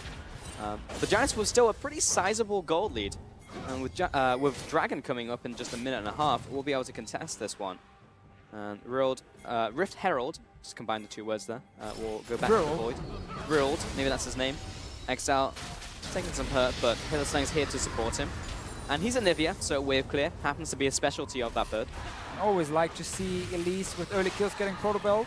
Like, they're kind of 2 choices, right? Protobelt is the build to go for if you really want to carry. Yeah, the 100-0 build. SmittyJ nails him with the spear. Move still chasing after. There's the ultimate. Lots of damage coming out from the barrels. But unfortunately, Chachi is still chasing him down. Move jumps after. Comes in with a takedown. Oh, point blank executed. Move will drop. Unfortunately, SmittyJ. Oh, he's going to taunt him. And Chachi finishes him off the Twilight Assault. Man. Crazy that he actually gets a kill here. Definitely a misplay as well on the side of Unicorns, but SmittyJ basically did everything he could have done in that situation and gets a 1 for 1. Rest of Giants were not in a position to really pressure on the map, and that's always the big no-no when you want to play split push Pulse. Like, you cannot push forward in one lane if your other 2 lanes are not in a position to at least do something. Like, one of those lanes have to be able to then hit an enemy tower, take away all the camps and set up deep vision, or maybe get a kill themselves. Otherwise, it's never worth it for you to push this far up. So, start the fight. Look at your minimap, guys. In mid lane, it's already been wave cleared by Nivea, the wave that was there. SONSTAR's moving top, so he's not going to be able to do anything. And that means SmittyJ is overextended, but it's a good start. Gets the barrel combo on Move and the damage from it, and he has the passive ready. Ooh. Oh. Gets the hit from barrel plus auto attack with the passive after. We'll probably kill him without it, but without the passive, that is. And he goes down with style. Yeah. You gotta die. At least die properly. Unicorns of Love now pressuring the Dragon. Knight gonna become a problem, as you already mentioned, but I think we're gonna see it very shortly. Wall comes up and actually everything missed from Exileh, unfortunately. I mean, this is where Giants' composition has so many spikes. You know, 2 items GP, 2 items Vladimir, Black Cleaver and Ghostblade on Lucian, like his biggest power spike as well. You definitely do not want to fight right now if you're the Unicorns of Love. Even the proto build at least is enough of a threat to almost one-shot one of your squishies, so Giants are really, really strong at this point. And Unicorns are down in gold, down in towers, down basically everything but dragons, but no one really cares about having 1 for 1 in dragons in this current meta. But Unicorns have the tools to stall. They have an Anivia who will wave clear forever. They have a Sivir who will do the same, and also a late game Sivir. But Vlad is always Vlad. See, I agree, but I always hated the statement of, it's impossible to finish because of the wave clear. Like, at this point of your Giants, you start putting pressure on Baron. Then, even though it's very early, Force them out. Force them out. You know, get the Nivea to run from a mid lane to that Baron pit. You don't care about a wave clear if you have to force it to run through your own jungle, almost blind, and risk getting flanked. Like, a wave clear means nothing then. It is hard if you try and, like, 5-man siege a tower, for sure. But, like, stop playing around Baron then. Force a fight there, win that fight, and then put pressure on 3 lanes at once. And whichever lane the Nivea is not in is the lane you can then try and pressure around. Because we have seen they can easily go up and kill Chachi. Maxlore and SmittyJ together can easily kill Chachi in one top side. So then it doesning matter, Nivea is just permanent wave clearing mid. So we should see Giants within the next few minutes. Load up on pink wards. Get 5, man. I mean, 4 at least. 5 to be real strong. And then just get that vision around the Baron and around the enemy jungle. The red side jungle you see here, then where Maxlore is moving in. And force Unicorns away from these waves here and defending these towers. That's the plan. We'll see if they can execute on that. Because the problem in game 1 was they had the strategy, they just couldn't execute on it. So they forgot to clear wave in mid here, which means now Unicorns actually get a chance to move up. You always need to clear the mid wave first before you move into enemy jungle. Gotta be careful though, because they could come in for an engage. Veritas is jumping in here. Repel comes up. Hylissang chasing down Hustlin as well in the backlines. Meanwhile, SONSTAR gonna be falling to Chachi. Hustlin is way behind his team, but the turnaround for Maxlore, it will be enough to take down Mu. But Chachi, beautiful double taunt, will claim both of those kills. 3 for 2. Unicorns re-engage. Here comes Knight. He's looking for blood, quite literally. And Exileh is dropping into egg form and dropping down for the count. 4 for 3. Advances Giants. Oh, it looked very, very close in the start here. Giants completely forgot about that wave in mid lane and just walked into enemy jungle. Unicorn took the wave, pushed it all the way down to tower, and tried to get a 5-on-5 team fight. Problem is, they are behind and they're fighting against GP ult, against Vladimir. While Vladimir joins very late, he's running from top lane right now.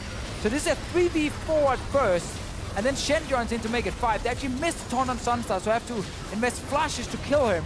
Bit of a mistake from Unicorns, and now Vladimir is coming in from behind. You see him right there, into the fight, Knight flashing in. And there's nothing Unicorns can do at this point. They invested so much in the start of the fight, when it was technically a 3v5. Once the big carries joined from Giants, they managed to pick up the kills.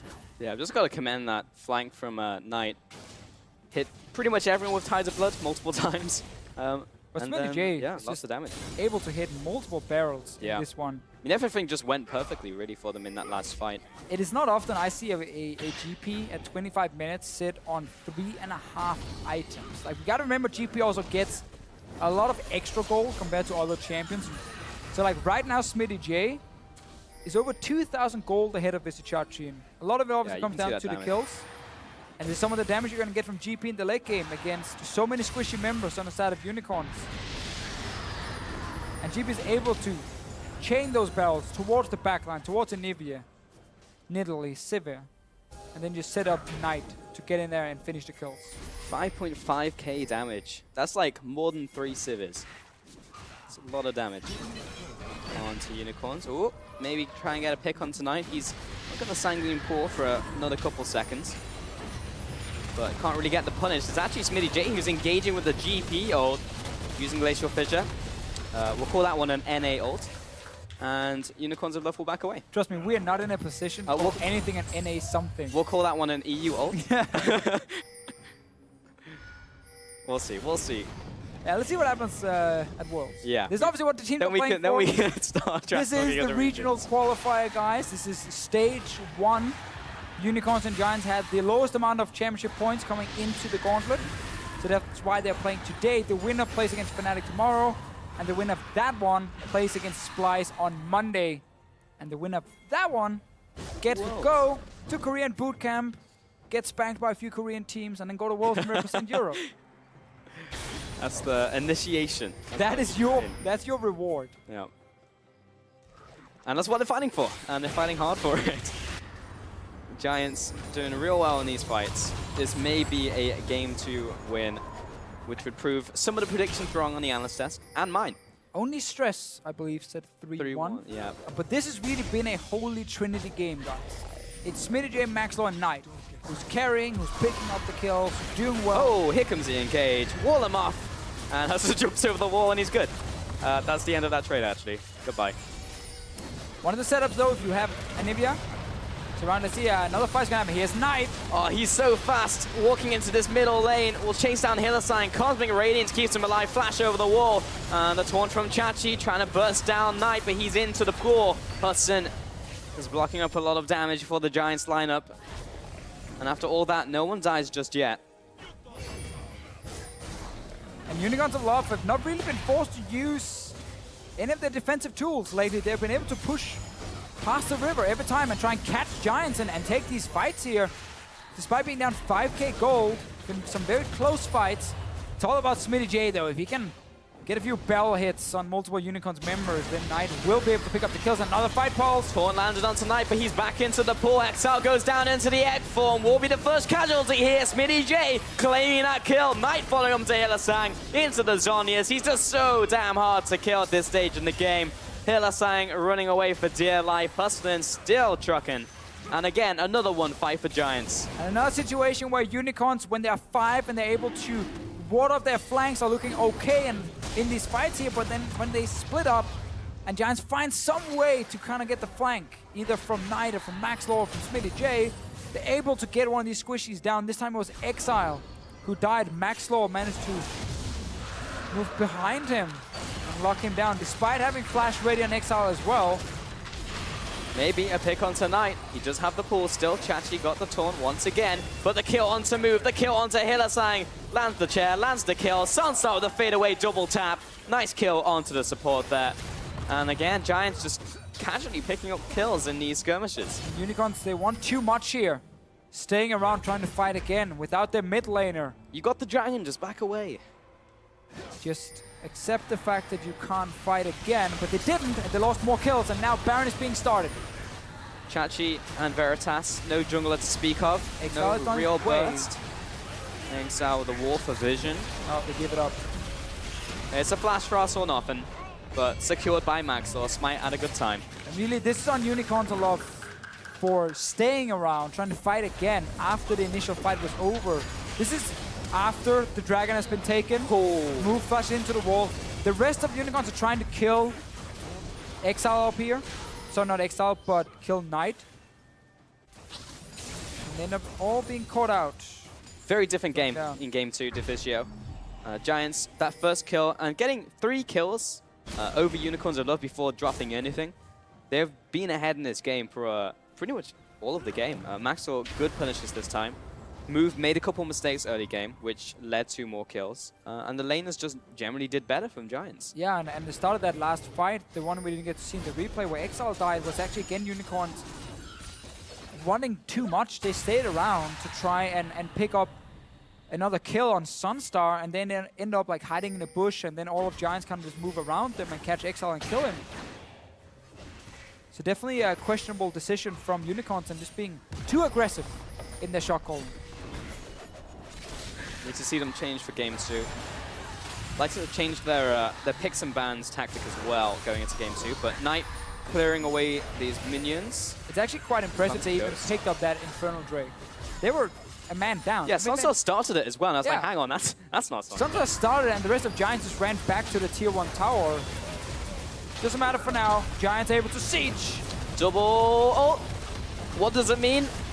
Move gonna die maybe? No, he's good. He's gonna pounce away. SONSTAR. Oh, piercing light not quite close enough, but he did take down the tower. Baron minions as well. Middle tower set to 4. Hylissang takes a big barrel to the face. 888, not a lucky number for him.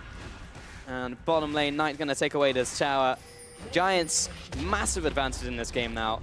10k horizon. As soon as you have the Baron and you're this far ahead, then you don't care about the enemy wave clear because you can just dive them, or at least threaten the dive. Put GP ulti behind the tower like we saw Giants do here, and Unicorns can't stay and defend. They have to just back away, and they lose the tower. Inhib mid is now open for Giants. Elder Drake is the next dragon coming. No Baron for now. This current Baron buff will run out fairly soon. Unicorns of Love, though, have shown when they have these fights where they can kite, it's hard for Giants to kill them. But then Unicorns have also shown that after they technically won the position war, They didn't try to set up another pick and stayed around and got punished for it. Because then suddenly you're now spread out, you overextended, and Giants are able to get into the back line every single time. SmittyJ and Maxlore leading the way. Feels to me as well, like no matter how well you do in a fight, you just can't kill Knight. Like he has Sanguine pull-ups so often, he has the Zhonya's Hourglass, and he'll drop below and then, oh, I got all my health back from Q. It's so annoying to deal with him. And then you've got Maxlore and Smitty, as you mentioned, massive threats on the team. SONSTAR isn't even doing badly in this game either. There's just so many threats to deal with in these fights, and because Giants are so far ahead, has compounded into this massive lead. And I think we just need to go back earlier into the game and see where it went wrong for Unicorns. And I think it was very early on where that happened, but we may have an engage here. GP ult coming down, going to be cutting off the escape route from Unicorns, but that is a good Cosmic Irradiance out from Veritas into this fight. Triple kill looking to be set up here from the Unicorns, actually. Maxlore into the Guardian Angel. Knight is falling back. Chachi's on top of him underneath the tower. That's the double kill, looking for the triple. And there it is. Knight should die. Surely, no, he's going to walk away. SmittyJ is there to protect him as well. SONSTAR also escaped. The flash, the taunt, but unfortunately the pool was up once again, but the dazzle will lock him down. Thank God he's finally dead. Knight is dead. SONSTAR somehow died. It looked like Move chased him down, and after all of that, a 4-0 for the Unicorns. But again, we get a team fight where Unicorns are now able to kite back. No one is getting flanked. No one is dying early. That ulti from Hylissang came down just in time to keep Veritas alive, and then he was able to get so many hits on the entire team of Giants. That's a mid tower now. Elder Drake, 50 seconds. Unicorns are not able to rush it down, sadly. We'll have to just go back, shop, and then return to that Dragon Pit and take another fight. And you need these wards around you. There's no TP flanks from Giants. There's no one who can really get into that backline unless you allow them to. Look at this again. 4 members from Unicorns. They can see everyone from Giants around them. And it's only Hustlin moving in behind. And as soon as they manage to just disengage, they're actually able to just have this wall in front of them. Because they also have a tower then behind the rest of Giants.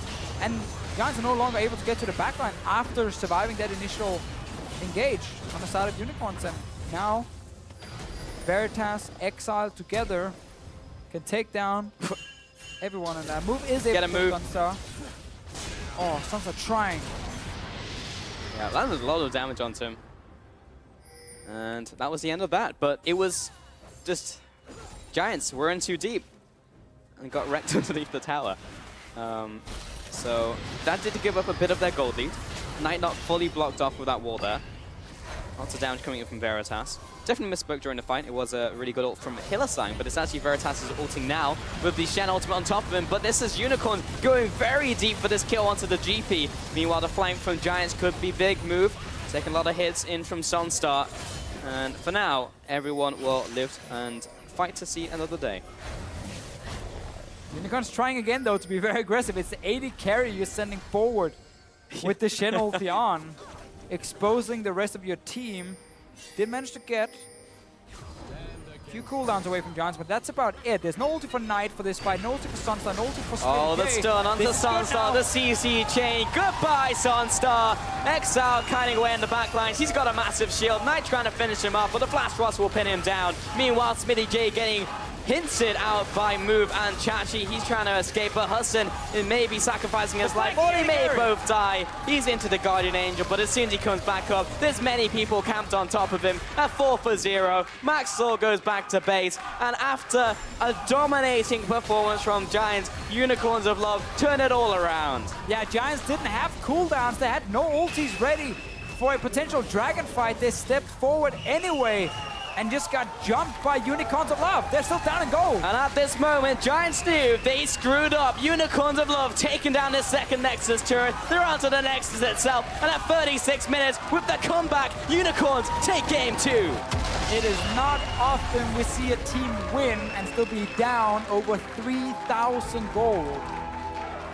But 2 team fights in a row have Giants either rushing forward between 2 towers or fighting without ultis, and then you get punished. There are definitely a lot of fights here that are worth rewatching. Yeah. Because it's not only just, oh, this team slightly overextended here. I'm sure there have been a lot of individual mistakes in them.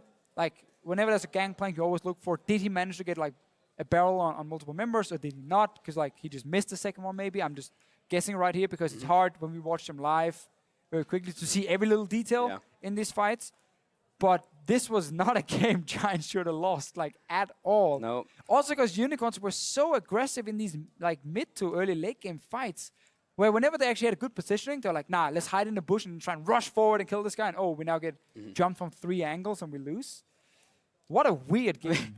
This was the second comeback from a 50-minute deficit in playoffs. This was the second one coming out from Unicorns. Splice had the first one. And Splice had the first one. So, okay, first game was the Fellowship of the Ring because Gandalf was just walking around, couldn't find his lane. Game 2 was the 2 towers, right? That was this game. That was this game. So next game should be Return of the King, right? Where Knight will come in. He'll come in with like a Vladimir or a crazy pick and just kill everyone. That's what we're expecting here, right? Well, then it would have to end after just 3 games, which wouldn't make sense. But Unicorns win again. That would end the saga, right? Oh, so basically not. But Knight is doing well. Exactly. But we kind of changed the story a little bit because actually the evil guys or the bad guys do win in the end, not Aragon. So I feel like yours. This is the alternate timeline. Right.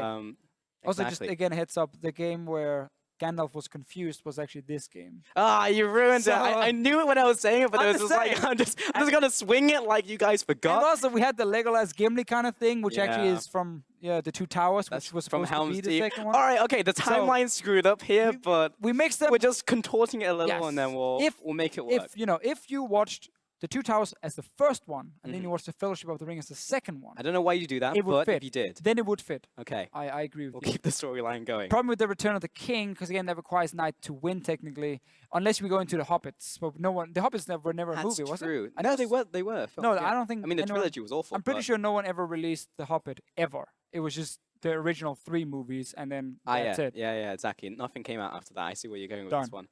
But if they theoretically did, then we could carry it on. But then we have 6, not 5. Yeah. Anyway, we're going to kill this because this is going nowhere. Either way, in Game 3, Giants, like, they had the execution. No, I'm talking about next game now. Oh, okay. Sorry. I'm also getting the final one of the film.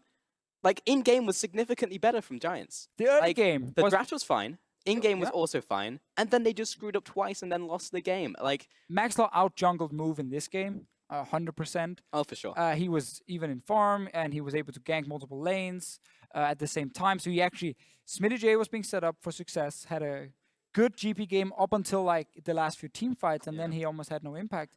And also Knight was able to outfarm in mid on this Vladimir. So like, it looked really good for Giants. Yep. And of course it did. I mean, the whole game looked good. Like, you want to praise Giants for that game, and then at the very end, it was just those 2 team fights that turned it. Either way, with that comeback, Unicorns of Love are a match point, so let's head over to Sifa and Perks to break down that game. Oh, Kung Fu Master. Oh. Thank you very much, gentlemen. we want to take a look at a play that really sums up this game overall. Now, to start the scene, Unicorns of Love are set up to siege down the mid lane, and you can see as we look to zoom in on the map, as I find my tools, you can see pretty much the big setup here is that we have both Vladimir and GP on the respective sides of the map away from the mid lane. This is going to prove to be a rather large issue moving forward. And now as we play the replay, you can see how exactly Giants decide to respond. Now we're going to get a brief pause here. And the Giants decide to defend the turret because they have to go in. And if they don't go in, then Unicorns can just back off. So now, right now, Unicorns commit for the fight. And then you can see Vladimir is coming from top lane, and you can see that GP is coming from bot lane. And GP uses ult soon, and then the fight becomes a long fight.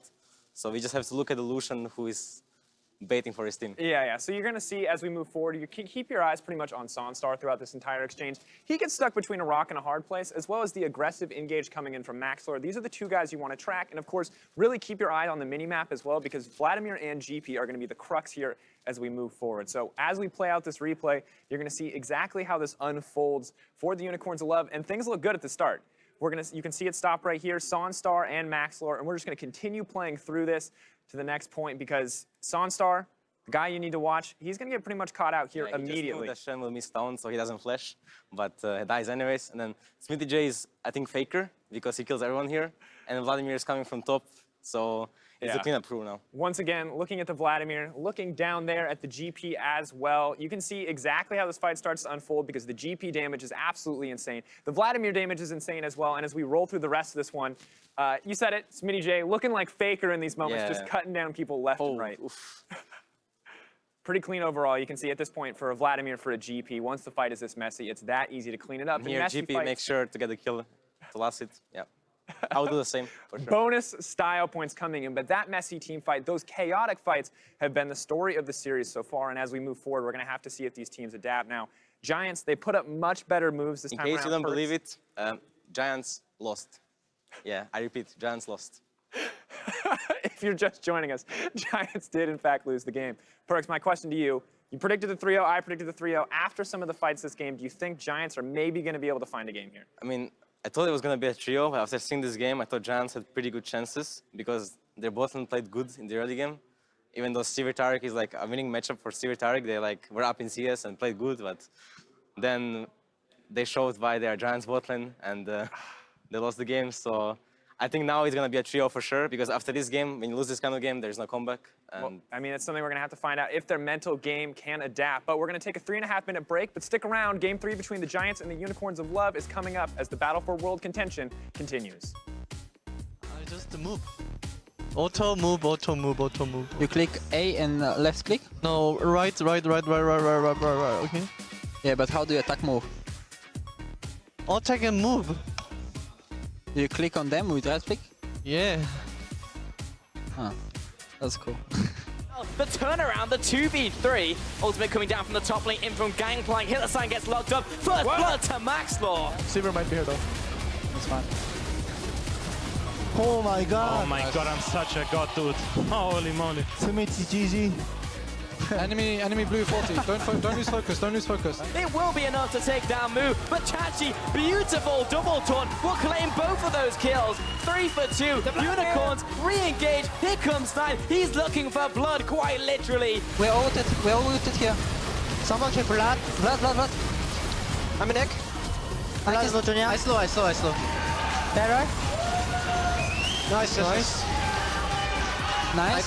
With the comeback, Unicorns take game 2.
Exileh locked up by Smitty, but he didn't even take much damage. Chachi will take the opportunity to snipe down the cow, and the cow's down, and so is Maxlore, so is SmittyJ. He's trying to scuttle to safety, but after all of that, that's the triple kill for Chachi. The 5-0, Unicorns of Love, massive win.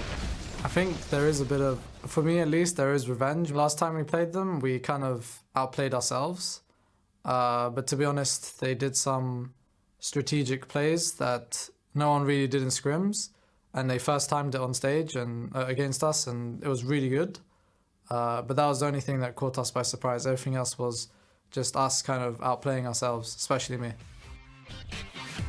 Welcome back to the European Regional Qualifiers. You have your finger up, but shut up. And where the competition is heating up on day one. Unicorns of Love, of course, match point with Giants. Now you can speak to Fish. No, you keep going. Okay, so I want to talk about you're talking about strategic plays coming out from Unicorns. Do you feel like that's what's being brought out today, or was it just other factors? No. Today, I mean, game one had some good cross-map moves. This one definitely didn't have any sort of like crazy moves at all. It was just one big team fight, obviously, in the end. Can't confirm. It was more the fact that Maxlore was like, yeah, you know, in the quarterfinal, Unicorns pulled out a move we never saw in scrims. The move he's talking about is after 5 minutes, you can still lane swap to top lane, which is what they did. They pushed in the bottom lane. SONSTAR froze the wave. We're talking like 5-6 minutes into the game. SONSTAR froze the wave. Unicorns went top, took the top tower, killed SmittyJ, and got a big lead in game one. That's the play he's talking about. I'm like, how did you not see that in scrims at all? To me, that was like one of the most obvious plays you could do. So that's a little bit surprising that they actually got caught off guard. Yeah. Obviously, right now, that's like from the past. It doesn't really matter right now. It's a whole different game after a few weeks, and it looks a lot like last week. I mean, anyway. but you can follow that discussion, right? Because if they weren't getting those scrims with like top tier teams, right? They like, weren't scrimming proper teams then, right? And then you have the same scenario here, where you have another setup where they weren't able to get those scrims or didn't scrim at all. So, or let's rephrase, not scrimming proper teams, but maybe the way you are scrimming is not the proper way. Because if you get that information. Exactly. If you don't try and scrim like you're playing on stage, well, you won't get to learn all these small things when meta changes, when patches changes. And that's been a big problem for a lot of European teams, is they waste time in scrims. It becomes a slugfest. It becomes a bit like the last game was here, just like kills everywhere, and then someone FFs, you know, after like 20 minutes. It happens for too many European teams. It needs to be fixed. But hard for people to do. Indeed, indeed. Well, we're back into this game. Wait, Giants Echo's banned now? Echo's banned for some reason. Why is okay, Echo so randomly Cassie and banned? Karma, first two bans. I mean, Karma's used before, and then Cassiopeia again at night, but then Echo? Yeah, like, you don't just randomly pull out Echo being like, hang on, we forgot about this champion. We haven't know, played in game it. 3, But they now will be we gotta picking ban Echo. it. It's the game 3 secret. It's the return of the king champion. For Knight, the champion. He needs to win. He did actually play it in the quarterfinal. I like Echo mid. I think he's pretty good. But surprised it is a ban now. But I think if you are Unicorns right now, you kind of close your eyes a little bit and you kind of look around and you're like, ban this one. Oh, Echo. Right, great. Played a game of darts mid-series and it was like, hey, land on Echo. All right, that's what we're banning in game 3, guys. Not banning Rek'Sai, which is what they banned before. So now Giants have to make a decision here. And that's actually why the Echo ban. Yeah, now it makes sense that you don't ban the Rek'Sai, because Move has been on Italy 2 games in a row. I didn't like his performance, especially not in game 2 in it. So I don't think Giants should ban it at all. But now Unicorns basically want to get the Rek'Sai as a trade. You know, if Giants go for the first pick Vladimir again, you get the Rek'Sai. If Giants goes for first pick Sivir, you get the Rek'Sai. So Giants really have to decide, because there's so many of these S-tier picks now. And they do go with the Rek'Sai, so now Exileh gets his Vladimir, and it's not often Exileh gets to play with one of the big 3 for him, Kassadin, Ryze, or Vladimir. Can just go something like Vladimir Shen here, Vladimir Sivir. I think Vladimir Shen makes a lot of sense. And then you have like a super strong core, because Shen and Vlad, that is great synergy. That's best friends, man. A ghost mid laner who can just dive the backline with a Shen sitting on top of him and just kind of jumping down, surprising them, because he's a ninja after all. That is good stuff. Really good first rotation. Giants have to take Sivir here, by the way. Otherwise, it's completely suicide. Yeah, but even getting the Vladimir here is so good for Unicorns of Love. Even coming out of game 2, that's one of the things that went really well for Giants in that last game. I was just like, man, Vladimir just can't die, and then top lane was really fed as well. But you take away one of those components, and I feel like maybe Giants will just go back to game 1 where they just kind of fell apart. A lot of it will also be down to Maxlore, who's now playing this Rek'Sai, who I feel like kind of had to take it away from Move, so it doesn't have the Elise in this game to try and get those early kills. Overall, just a smart call from Sheepy and the Unicorns of Love, kind of being, hey, let's have a filler ban. So that's the Echo. That's why we made fun of it, because you don't randomly just ban it when it hasn't even been played. So it's just a filler ban. Is based around Maxlore on Elise or Rek'Sai will have equal early game impact. So by you giving him the Rek'Sai, or potentially giving him the Rek'Sai, you cannot get Elise yourself for move. So he's going to get a better early game jungler in terms of ganking for himself, which is the style he normally likes to play, and not the I have to counter jungle and like steal away farm from the enemy jungler, because we have seen he's not really able to do that. So Unicorn's actually now able to get a more solid draft and also take away something like Vlad. Because worst case, they would have gotten Rek'Sai Shen in the first rotation if Vlad had been first pick on the other side. Tam Kench Sivir was the rotation. Was expecting the Sivir, but also the Tam Kench. So I'll be going up to Hustlin, most likely. I love how Hustlin likes to always change support. He did the same in the quarterfinal. 4 different support in 4 different games. This series as well, he's been kind of moving around different support picks. We had Trundle game 1. Then Braum. Then we had Braum. Now we got Tam Kench. They're all available, by the way. Just likes to change a lot. Tam Kench is normally not the greatest versus big AoE mages, because, you save one guy, but then the other guy next to him dies. But I think Tam Kench is just overall a super solid pick. I think you can pick him against anything, honestly, so he's good blind pick support as well. We get the Elise we talked about. Gragas was another option. Good fine matchup against Rek'Sai. But he goes for Elise, gets the early pressure from Move. Yeah, Move doesn't like the Gragas as much, I feel, like versus the Elise and Rek'Sai from what we've seen, at least in the regular season and playoffs. Ooh, that is a Malzahar. What? That's a Vayne? You kidding? That is a Vayne. Okay.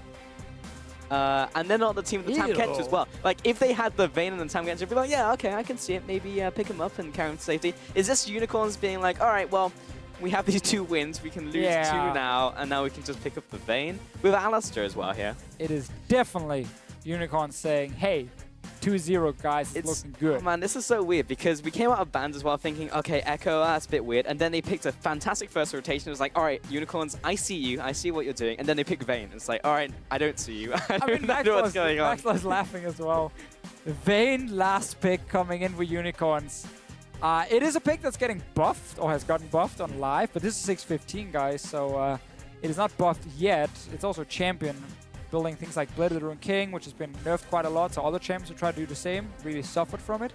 Also, champion doesn't really offer a whole lot of wave clear at all. And the reason I highlight it is because when you run like Vladimir Shen, they tend to take up the side lanes, and your AD carries then sitting in mid, being like the stable wave clear. Well, you have a Vayne sitting there now, that doesn't do anything, so normally you put Vayne in the side lane. Then Vladimir sits mid lane, so that kind of reduces his value.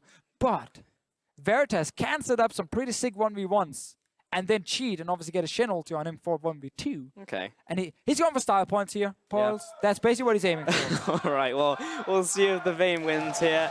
Jump on Twitter, use the hashtags for maybe the last time in this series, as we are on match point. Vote at LOL eSports, UOL win, or GIA win. We'll be seeing what you think when we get into this game here. Deficio. This could be the last one, but... Rad Pulsar. You know how often I get asked about that? Been like, whenever you see Pulse, do you ever call him Pulsar? I'm like, no, I actually don't, because I don't normally walk around saying Pulsar. Yeah. But you can't say that. You ruin your brand. People think you're all about the Pulsar. Ignore everything I said for the last 5 seconds. The tape.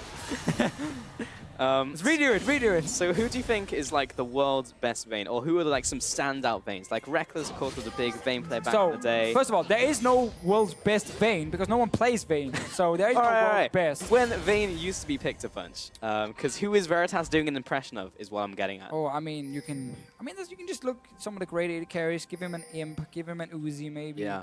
You know, some of these. I see that. Some of these old guys here.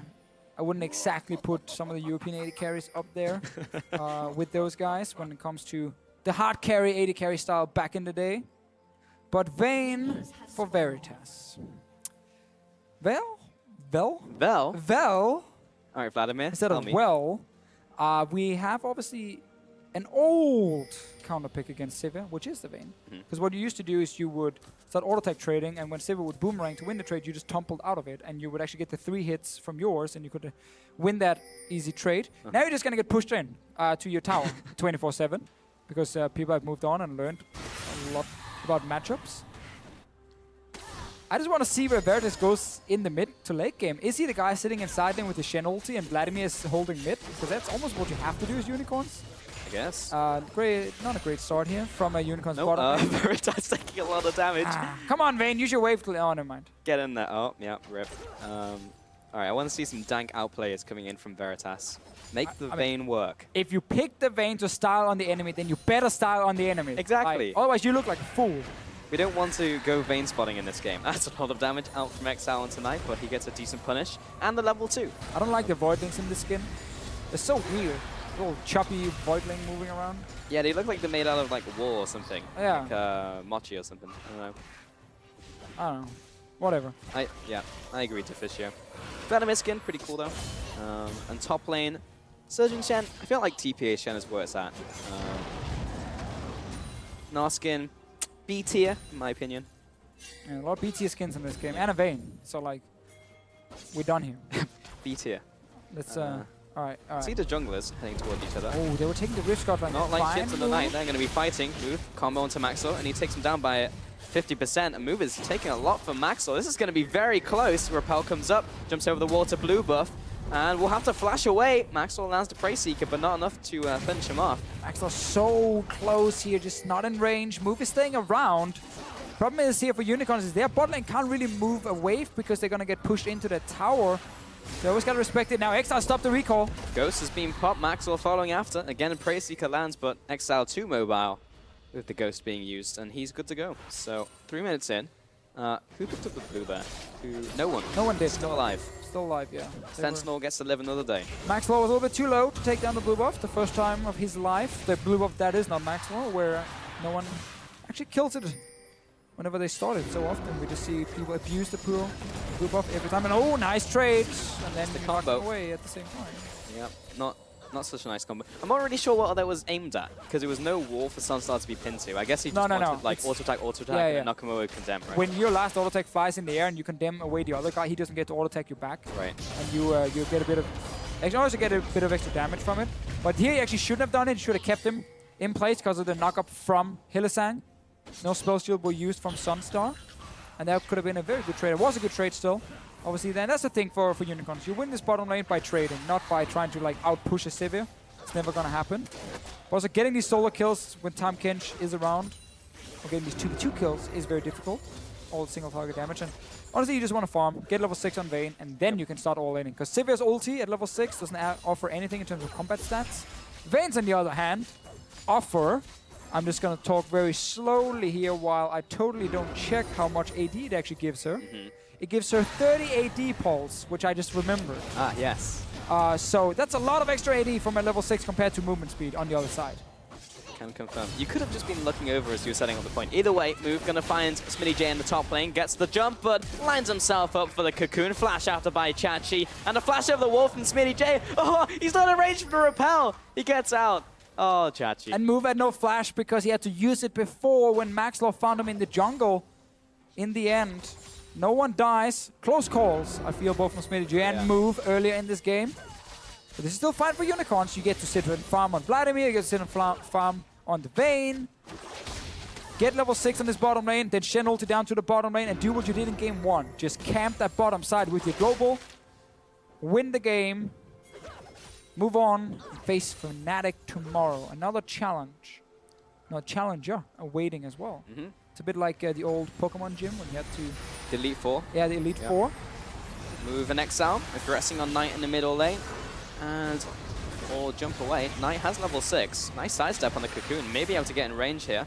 But Move will jump away to the minion. And he's away, safe and dry. Bot lane, Veritas.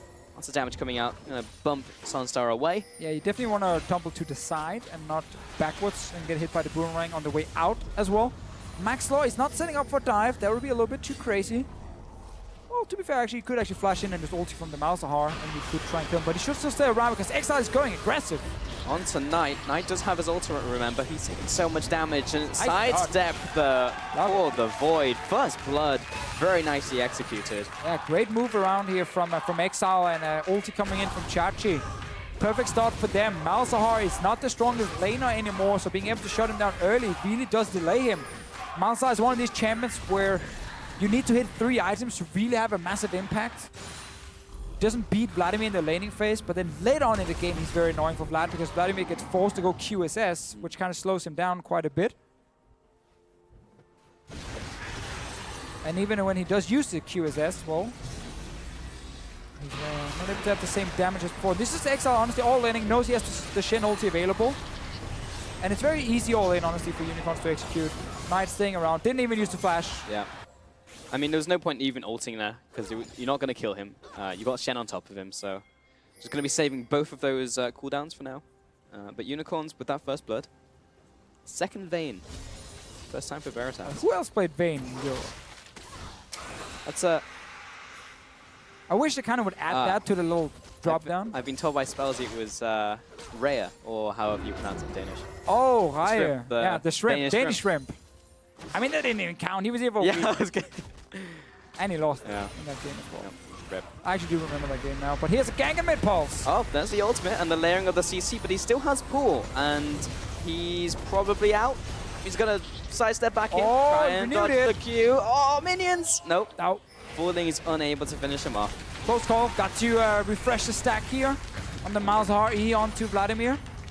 Now we're gonna hit level 6 in the bottom lane pulse. Veritas just hit level 6 now. Shen ulti is not available for about 1 minute and 20 seconds. Once it is ready, look for those all-ins and potential dives in the bottom lane. It's the time you really want to start trading if you are Unicorns of Love. Meanwhile, Maxlore, of course, is hiding in the bush. There's the combo. Lands the E, but there's Maxlore over the wall, and Chachi is overcommitted. SmittyJ will jump after him, and it's again just a very easy kill in the top lane. Yeah, you know what I like, Pulse? I like when one top laner has placed a pink ward in the river, so the enemy top laner has 0 vision. And the enemy top laner even knows there's a pink ward there, so he knows, okay, I have no vision. And then the enemy top laner anyway just decides, like, I'm just gonna randomly taunt forward. I have no idea where enemy jungler is, but I'm just gonna taunt forward. Oh, he's here, I'm dead. Like, come on, you don't even have a ward in the river. I know that your jungler was on the way, but that's way too early to go aggressive then. Yep. Sloppy death here from Chachi. Really sloppy. It's very difficult to get hyped over someone just pushing up too far. I mean, not even pushing, he even taunted. Forward. Yeah, aggressing This is my underneath one the tower. escape tool. Yep. SONSTAR has this problem. People really like Alistar against Sivir because when you combo forward as Alistar, just WQ. You can't buck both. Yeah, Sivir cannot spell shield it. They can even just flash Q her and just like kill her. They're doing it. Just like that. Good timing to Fisher. SONSTAR knocked into the tower. Hylissang with the ignite will get the kill. And the TP from Chachi. Hustlin trying to waddle away to victory, but he's not going to get away. Hylissang, oh, flash over the wall. And Hylissang does not want to get caught by that, so he is going to get out alive. I was wrong. That's what we talked about with the Shen ulti, just coming down to the bottom lane. Look for these fights. Yep. The problem again for Sivir is if you try and spell shield the full combo of Alistar, then you often just end up blocking the W and you still get hit by Q. Oh, Mid Exile. lane, Exile, he's walking out of Yeah, it. he's fine. Flash after, Tides of Blood, Sanguine Pool. He'll carry on after, but will he actually get out? He's going to walk away. Whoops, last tower shot did not land. Exile makes that alive. Another 1v1 kill to add to the bank there. Oh, Fisio. 27 now. Yep. For Legolas in the mid lane, and Gimli Tally it right up. now is behind. He's -1. He should actually get a negative, yeah, because he taunted forward, and that was stupid. Anyway, this is what we talk about with the bottom lane with the Vayne against the Sivir. Giants trying to go coming in. He lands a knockup onto Hylissang, but just have the ultimate. Chachi's going to dive in. He may pay for this one with his life, and I think he indeed will. Oh, Hustlin, he needs to get a range flash away. I am so wrong in these trades. I'm like, he's dead to rights, and then they still have flash, and they just get out. It's like, all right, okay. You hype it up, man. Yeah. You predict it. What I'm here for. People are sitting ready for someone to die because you tell them someone is going to die. Yeah, they're like looking at something on their second mana, so they look over and it's like, oh. Once you got hyped just for 1 second, you can't take it back, which means we win. You got hyped for a moment. You were interested. You thought someone was going to die, but they didn't, so joke's on you. Unicorns of Love did not land a cocoon. This is a game where many skill shots are not landing, Deficio. That's something I've realized. It's because they're expecting the other guy to juke that way. But because the other guy is cocky, he doesn't move that way, and therefore they miss it. It's always a classic. It's one I hear from Prepper all the time, depending on which division he's in, because he obviously flies from like Challenger to Diamond 1 and up and down. Yeah. And it always changes. Being like, in Challenger I can't hit them because they move the wrong way, and then in Diamond I can't hit them because they don't move at all, and I think they move, and you know, I'm starting to write them down. I have like 3 pages full now. Right, the analysis of Crapo. Whoop, move. He's getting chased down. Nice double knock-up in from Maxlore. Slamming into the wall as well from Smitty. SONSTAR trading off with Veritas underneath the tower. Will be saved out by Hustlin, but he will be dropping. Span him to relative safety. No, he's not safe at all. Veritas double kill. They had no minions. See you later, nerd. They had no minions when they dove in, so when SONSTAR and Hustlin walked towards the rest of Giants, they actually took tower aggro instantly. Oh, hey, Cal, what's going on? SmittyJ, 1v1, takes down the Spider. All right, SmittyJ, this is your time. Nah, never mind. Fun the Cow gets the kill. Mess with the horn. No, with the bull, you get the horn. That's the one. Whatever, same thing. Exileh, now he also wants to go aggressive because this game is just constant aggression. Exileh Knight, there we go, trading ultimates once again. Somehow I feel like Vladimir will come out ahead somehow. Exileh chasing him down, there's the Q, getting a lot of health back. Chachi as well, the ultimate, keeping him alive. Actually was needed there, saving the day. Save the day, yeah. Good for Chachi. And Rups also Exileh off a solo kill. Smart play by Chachi. He's chasing him. He wants to win the race for most solo kills in the EU LCS. Right now, Exileh is #1. Chachi is #2. True. Ulting him by getting an assist means no solo kill. Okay, break this. Hustlin is tanking the tower right now because there's no minions. And then SONSTAR walks in and takes, obviously, the entire combo from Hylissang. So these two guys are not able to join Maxlore and SmittyJ in their attempt to dive between towers. And then here we have the legendary 1v1. Yeah, this is a good one. So it's actually SmittyJ, isn't it? Because Maxlore leads. Maxlore, like, he 1v1s the Cow, and SmittyJ 1v1s move. Oh, and then Hylissang is mad. Bam. It's like, Veritas, you want this kill? You think you're the carry? Look at me. I'm the carry now. Oh, here's a TP again. Yes, sir. It wouldn't be a Unicorns of Love game without constant fighting. He doesn't have Flash, but they do have a low health tower, and Veritas, lots of damage onto Hustlin. But going to grey health, and SONSTAR replying with a lot of damage himself, and after all of that, no kill onto Hustlin. Well, SONSTAR did have his spell shield ready, so they respected it, and actually went for the Tam Kench instead. Hard to kill him, though, early on, with Tam Hench. The Tam Hench.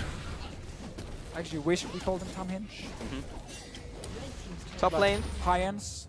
First blood tower. 2 Giants. Whoa. That's something they can write home about. That is. And tower. Put that on a piece of paper, hang it on your wall. Got the first tower, game 3 against Unicorns in Got the gauntlet. 2016 EU Regional Qualifiers. 7-2. The enemy Vayne and enemy Vladimir had 3 kills and 2 kills, but we got first tower, boys. Hey, at least Veritas is actually positive in this game. No Vayne spotting thus far. And, oh, he's been solid. Yeah. So he is getting the styling game that he wanted. But again, Unicorns very clearly wants to play around that bottom lane with these globals from Chachi coming down and helping them in his 1v1s. And again, we got to see this Alistar into Sivir because Hylissang combos forward. SONSTAR tries to spell shield. All the spell shield is the W of Alistar, but it doesn't matter because Alistar is already at you, so he's just going to Q you after and knock you up. So that's why Sivir can't spell shield that Alistar combo. And that is a problem because then you're going to get jumped 24/7 and you get to see the 1-3-1 setup with the Vayne in the bottom lane from Unicorns. Actually not even going Blade. Going like that item. Suck. That's the split push build. That's the one. Split push. Yeah. Phantom Dancer for split push. Oh, he's gonna get attacked on the tower. Here's montage time. Can he do it? Flash out of the way. Doesn't get CC just yet. Kites away from Maxlore. Turn it around. Is that Uzi in the house? Veritas chasing down Hustlin and SONSTAR. They'll all have to back away. Veritas was just too good. Mada's coming. Over the wall, the knockup will be spell shielded by SONSTAR. Hylissang locks him down. He'll pick up the kill. Tramples him to death. Waddles away. What a kill. Trust me, guys. Doing Worlds, we're going to see exactly this play as well from RNG with Uzi and Mada leading the charge. And SmittyJ thinks he's Sunday, but Sunday, he won't be him at all. Goodbye. Veritas with the kill. 3-0-2. Yeah, unfortunately, rip. You could have picked any other top. I know. Could have. Missed opportunity. Either way, 2 kills to Unicorns. And Exileh has been trying to 1v1 Knight about 500 times in this game. He's gonna look for just some poke. Next time it will be better. Oh, here's Hylissang. Oh, that's unfortunate. He's out. He's good. Don't worry, guys. Worth it. You got the flash. Trade a 10-second cooldown for flash. Oh! There's the flash and there's the kill. Move. Probably didn't even need him right there. Exileh picks up that kill. 4th one of the game for him. 10-2 on the Unicorns. And we're back to game 1. We've had a lot of fun this game, Officio, but I think a lot of it, I feel, goes down to the champion select. We had a pretty smart picks of bands up until the Vayne pick from Unicorns of Love, and it would force Giants into a very similar situation as game 1. And lo and behold, we have a very similar game. Yeah, one thing we have learned here on 6:15 in the European playoffs is that first picking on Rek'Sai, when every other jungler like Elise and Gragas are still available, are actually not worth it. No one has been able to use it effectively enough to make it worth it. Anyway, let's see the Uzi play in the bottom lane here from Unicorns of Love. It's a dive from Giants, but they don't even know who they're messing with. Despite 2 pink wards, it's just not enough. Kiting around from Veritas, move Giants in. Rest of Unicorns join in as well once Chachi was actually in position to ult it down. And then the cow shows up. Bam. So while that was happening, We you couldn't saw show in the kills, by the way. We do not show kills on our stream. in the bottom, yeah, I got to censor that stuff. In the bottom side of your screen, you saw Chachi was chased down by Smitty. Again, we didn't show the kill. Mhm. Again, we are making sure every age group can watch. To be fair, you cannot blame Observers on that one. When action happens every I'm not blaming 20 anyone. seconds, I'm just people in Twitch chat will be like T-Tours, and it's like, look guys, you can't catch everything in this game. They're fighting literally every 20 seconds. Yeah, I actually feel like every time we come out of a replay, someone is either dying or dead already. Yes. That's kind of been the rule of this game specifically. Alright, let's go to replay and see if we can get a fight. Like just go like random replay of someone farming, and once we get out, I guarantee you 3 someone people will be dead. Someone is On either different dead sides or of the map. about to die. It's either dead or about to die. Here we go. Oh, no. Night Gain chased down. Torn. Tides of Blood. Kill for Exile. Not a solo kill, though. Again, Chachi denying the solo kills from Exile to try and keep it even. Yeah, I don't think he needed Gen there, to be honest, but did break a stat. Top lane SmittyJ is all by himself because Chachi decides to go down. And moving the Veritas and chasing down Maxlore. Didn't get the third proc of the silver bots there, Trying to get him unfortunately. into the small wall as well. Yeah. A little light on the edge. That's another tower post, 19 minutes in. And so far, Vladimir has proven pretty successful. Yeah. But also the bot lane strategy for the Unicorns of Love has worked. It does help when Uzi is your AD carry on Vayne. That's true. Veritas has been stepping up this game for sure. I mean, in the early lane, wasn't going so great, but after picking up those kills and skirmishes, was pretty good. Ah, this was Chachi. Let's guess. He gets ran down the lane by an R. Oh, what's this? No, good and long lane. Oh. Whoops.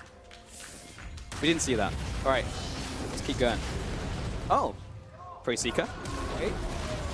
Oh, Ooh. Maxlore. 360 no scope. What a beast. That's why he first picks Rek'Sai. Yeah, he's not Hustlin Beast though. He's Maxlore beast. Maxlore Beast. Just for that Pre-Seeker. Well, 11-3. Again, we say goodbye to our good friend, Rift Herald. He'll be going back to the Void and carrying on his daily errands. And Maxlore will... What's he doing? He's warding over the wall? He's definitely warding over the wall, and he wanted that cool little animation of Baron spawning with the red low, because... He's looking out for the viewers. Yeah, you get it with their little... Oh, fighting mid lane. Ah, yes. SONSTAR. Ah, Hustlin's going to eat him up now. Joke's on Veritas. If Yeah. he had picked death by a touch, he could have killed SONSTAR. Did he go for further? But, I mean, I don't think anyone would ever do that, but I'm just saying, if he had it right there, he could have killed him. Ah. So, true. Joke's on you, Veritas. Maybe next time, take it a Keystone. Yep. Made the mistake. Exile, he's being chased down He's towards the Void. Ooh. Oh, Oh, yeah. Hemo Plague. Here comes Hustlin Beast and Maxlore, but he took them away from mid lane, so Unicorns of Love are just going to take the tower. Right. That's unfortunate. To be fair, he didn't ask anyone to click on him. Like, he was just going alone. That's true. It's not his fault that the rest of the team 100% right. Like, you gotta take ownership, Pulse.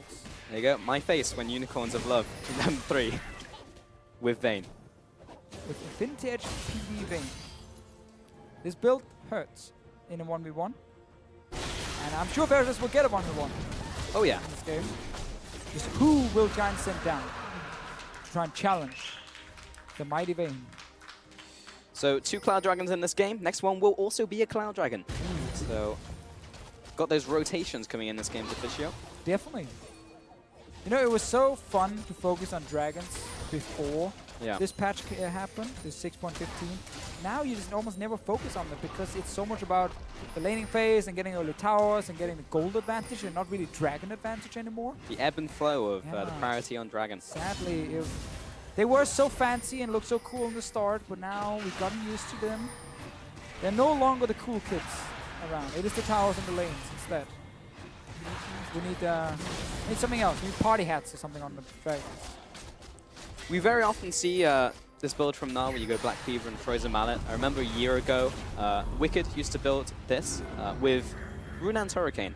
Right. And on Challenger, we were just like, I don't understand it. And then he was 66% right. So now, a year on, people are mostly building his build. But the idea behind Runan's is you I don't want to call it his build. He had it in a Hurricane, and no one else ever had it in a Hurricane. Yeah. It will be if the anti-Hurricane. But it stacks up super fast because you build Rage 3 times as fast. So instantly. Sure. Yeah. I like it. You can also build a death cap because you get some magic damage. Does he have any ratios? I believe he's Hyper, maybe? magic. Yeah. Here comes the engage mid lane. Move being pinned down. Knight with the ultimate. Hylissang 1v4. He's got the help of Veritas. And Chachi coming in as well. He's just taking no damage. Ready to be eaten up by Tam Kench. Maxlore jumps away. Nice taunt onto SONSTAR. But Chachi will not die. Chases down Knight for the first kill. And the Ninja is after the Queen of the Xerxai. Will he get her? No, he won't. He'll come in for the double. Can he make it the triple? Oh, baby. He'll find it onto SONSTAR. What a triple kill from Chachi here. Took his sweet time, but he did get the kills in the end. Also interrupted the Tam Kench ulti. I mean, Chachi got everything here. That was a montage move. Yes, it was. Montage Everything material. Just slow that down, put in some techno, and you got some air horns. You got a YouTube clip right there. Good stuff, Unicorns. All right, 4 kills. What are you going to do with it? Looks like you're heading to Baron. His move is coming over there as well. All right, Maxlore. Maxlore, it's your time to shine. Time to shine. Do it for all This of will England. go down in history if he gets this steal. Come on, do this for your country. Do it for him. Do it for Pauls, honestly. Do it for me. Do it for all the British casters we have. Ah, he's so slow. You are a failure, Maxlore. You are like every other. Didn't even try. I mean, to be fair, there was no tunnel anywhere near and he couldn't have reached it, but still your fault. I was going to say you're like every other British person, a massive disappointment, but I'm like, you know what, I'm not going to say that. And the fact I did say it doesn't count because I say I wouldn't say it officially. That's true. So just analyze this replay to Fisher. We have an out. What? Here's Veritas hitting everyone and then wait for Chachi. Now, Chachi joins. Look at only the Shen. Taunts in, gets SONSTAR. He's in the backline 1v3ing these guys. One guy goes down into the Sunfire Cave. The next guy, he's backing out. He's afraid of fighting, and damn, he'll get interrupted. Disclaimer, I really like British people, especially you, Paul. Oh, thanks to Fish here. Like you more than every other person. Thank you so much. That means a lot to me. Yeah.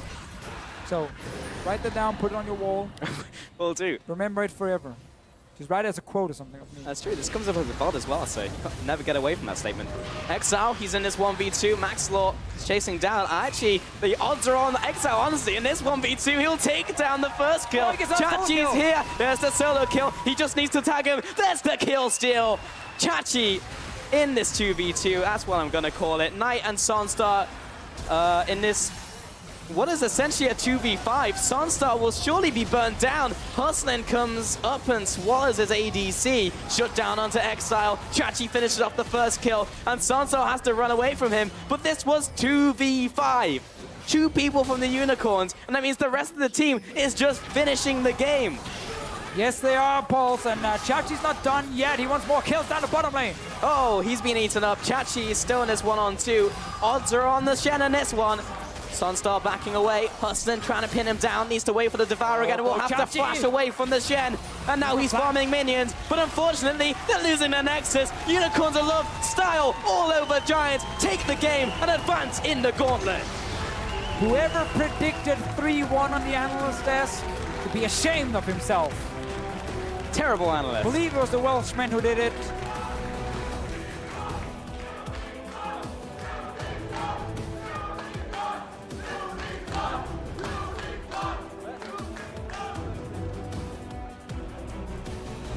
Fantastic play in that last game. Picks and bans were smart, then he picked Vayne, and Vayne didn't die. That bot lane. The old school counter pick. Double. It has returned. Flawless KDA.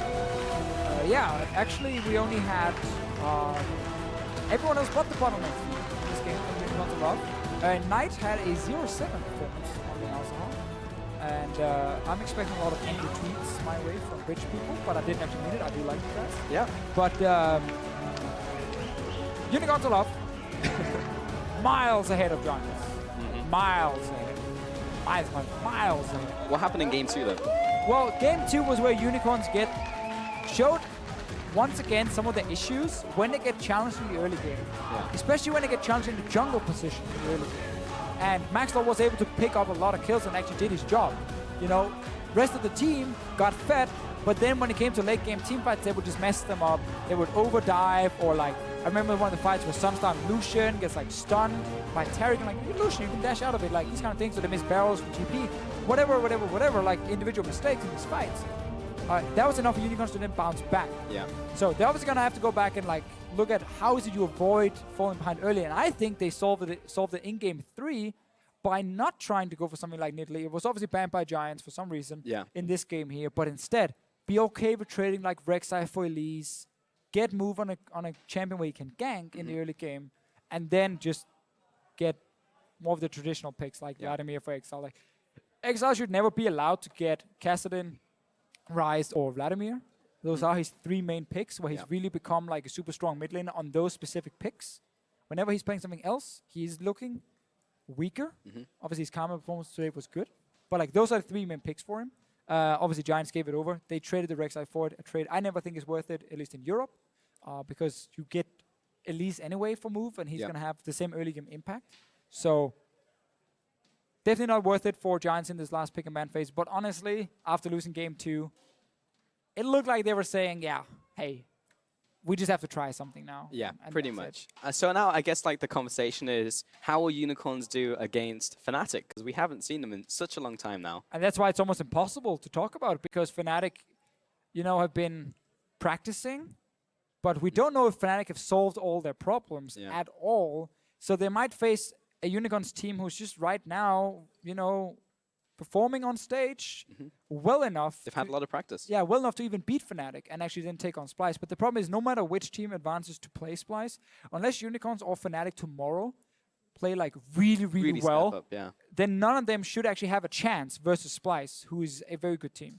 Well, that's it from us here on the caster desk. For more on that series, Pyrotechnics is standing on stage with the Unicorns man in the mid lane. Thank you very much, Paul Sam. In fact, joined by Exileh, a big win on the day, 3-0. And you guys did it all on red side. Can you tell me a little bit more about the preference for red side that you've had recently? Overall, we decided, because of the last picks and bans, that we want to go for red side, especially because there are a lot of OP picks at the moment. So you can pick away 2 in the first rotation. So that's really important. And also, a lot of mid laners get banned against us. So no kidding. Yeah. So if they first pick a mid laner, which is like not too broken, then it's fine. Well, you certainly managed to show up this time around. And 2 out of 3 games definitely stepped it up, really rolled all over Giants. But then there was game 2. You kind of took a pretty big comeback. You want to tell me what happened in that one? In the second game, it was a bit messy. For me in the mid lane especially. I missed a lot of CS. And the first thing I'm going to do when I get home is train last hitting with Anivia, I guess. I didn't play Anivia the entire week in solo queue and scrims because I didn't expect it to get banned. It picked. So yeah, I didn't really train it, and it showed clearly. Well, I'm glad you're going to go back and tighten the nuts and bolts getting ahead of the next game. Now, you will be facing off against an admittedly struggling Fnatic. How confident are you guys that you'll be able to take them out and move on to face against Splice? I think at the moment we're pretty comfortable playing against Fnatic. I don't think they look too strong.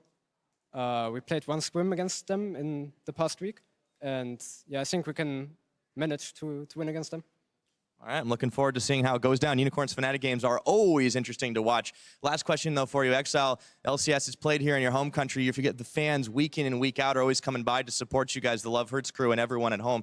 Is there anything you'd like to say to all of them for supporting you throughout your first split? Yeah, big thanks to our fans. They're always here supporting us, even if we lose or if things go bad.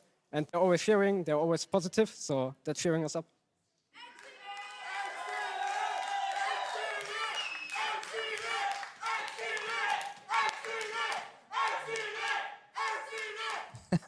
They certainly love you. All right, Exileh, thank you so much for joining me. Best of luck tomorrow. But for now, we're going to go ahead and send it back to the analyst desk for the post-game lobby.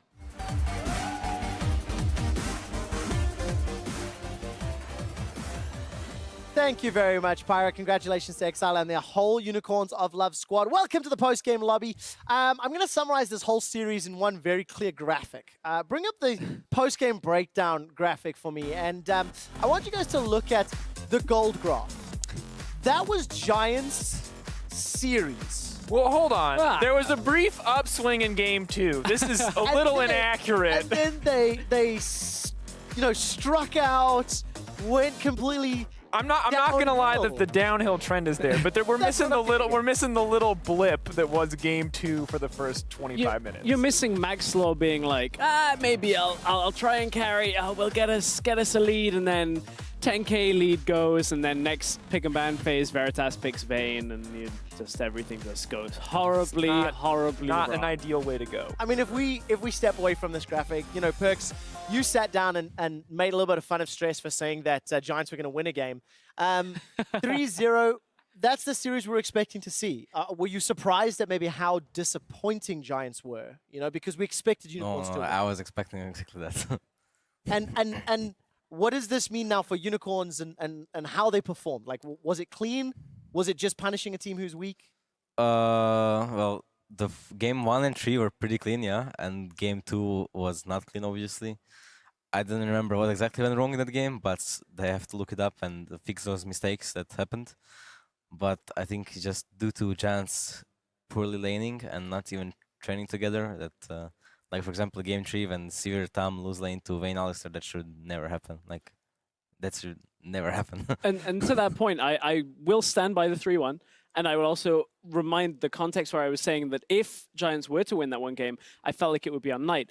I feel like Knight had a really lackluster performance in this, especially like game 3, he was already gone. Engaging into a Malzahar when the Shen ultimate is available, like that's never going to work.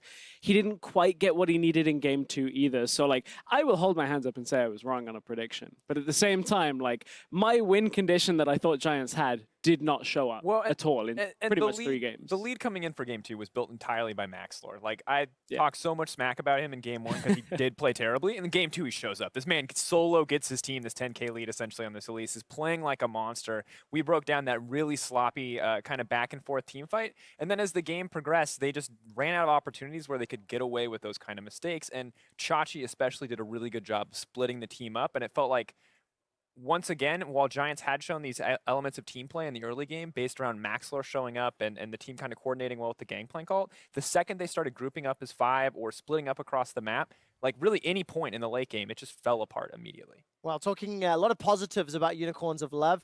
Pretty unanimous decision when it comes to the MVP of that series. We all voted in favor of Vizicsacsi. It is Deficio's favorite player in the European LCS. A lot of good Shentors. I think it's pretty clear he was MVP because he won lane. I think all 3 games he was ahead in CS in matchups that are not like particularly favoring for Shen, and he made plays with his advantage, like TPing bot and just doing super good in lane and team fights. He was just really solid. So yeah, and definitely deserved. For me, in those team fights, the taunts over Nah, SmittyJ had a couple where he would have been able to get a Mega Nah off.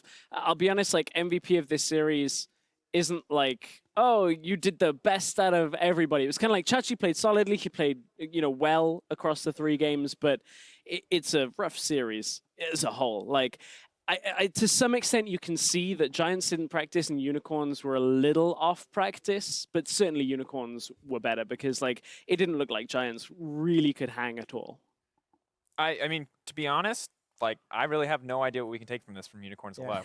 This was not, what we learned really was that there are some inconsistencies in the jungle for them, and that there's often, like, sometimes Move is a god and sometimes Move makes mistakes. That's the only thing that I really saw from that game. He was good on the Nidalee. You can't take that away. That was, 5-0-7. He had a good scoreline, Perks. You can't take that away from him. And he was behind in CS. Yeah, he was also behind in CS. So it's a little rough for Unicorns in the jungle, but the rest of the game was just a stomp. Like, they cleaned house. And I think looking tomorrow for Fnatic, I have a lot of questions, and it just doesn't, I don't feel like we can cleanly say that Unicorns of Love are amazing. Just before we look ahead, Perks, what do you think of Move's jungle performance today? Well, I think it's same as every other day. His petting is really inefficient. Like, a lot of times I see him skip some camps just to oink on the map, and So I don't know what to think of him. I think he's obvious. He does some stuff like he creates pressure for his laners. He tries to gank and I guess put some vision with Green Smite. But I think versus better teams, he gets easily abused and he gets always like versus Trick. He was every game 3 or 4 levels behind. I don't know. So I think tomorrow is going to be hard for him. We've seen that a lot, as you said, in the series against G2 and some of the other series. But if move gets on Rek'Sai, it covers a lot of those weaknesses. The easier pathing, decent clear time, the ult allows him to get it back out on the map. And that is why it is such a big ban right now, just in general, because it's such a forgiving jungler that in the early game you get in. So Unicorns are never, ever getting Rek'Sai. They're either going to have to ban it or it'll be banned away from them because how much it covers for a lot of those weaknesses. All right, so we're looking a lot now towards tomorrow. Let's quickly just give everybody at home a reminder. With Unicorns of Love's victory, they move on to challenge Fnatic tomorrow. It does mean that obviously Giants now fall out of the regional qualifier, and I want to turn my attention very briefly to Giants before we look at the rest of this bracket, because it's a very disappointing end to the year.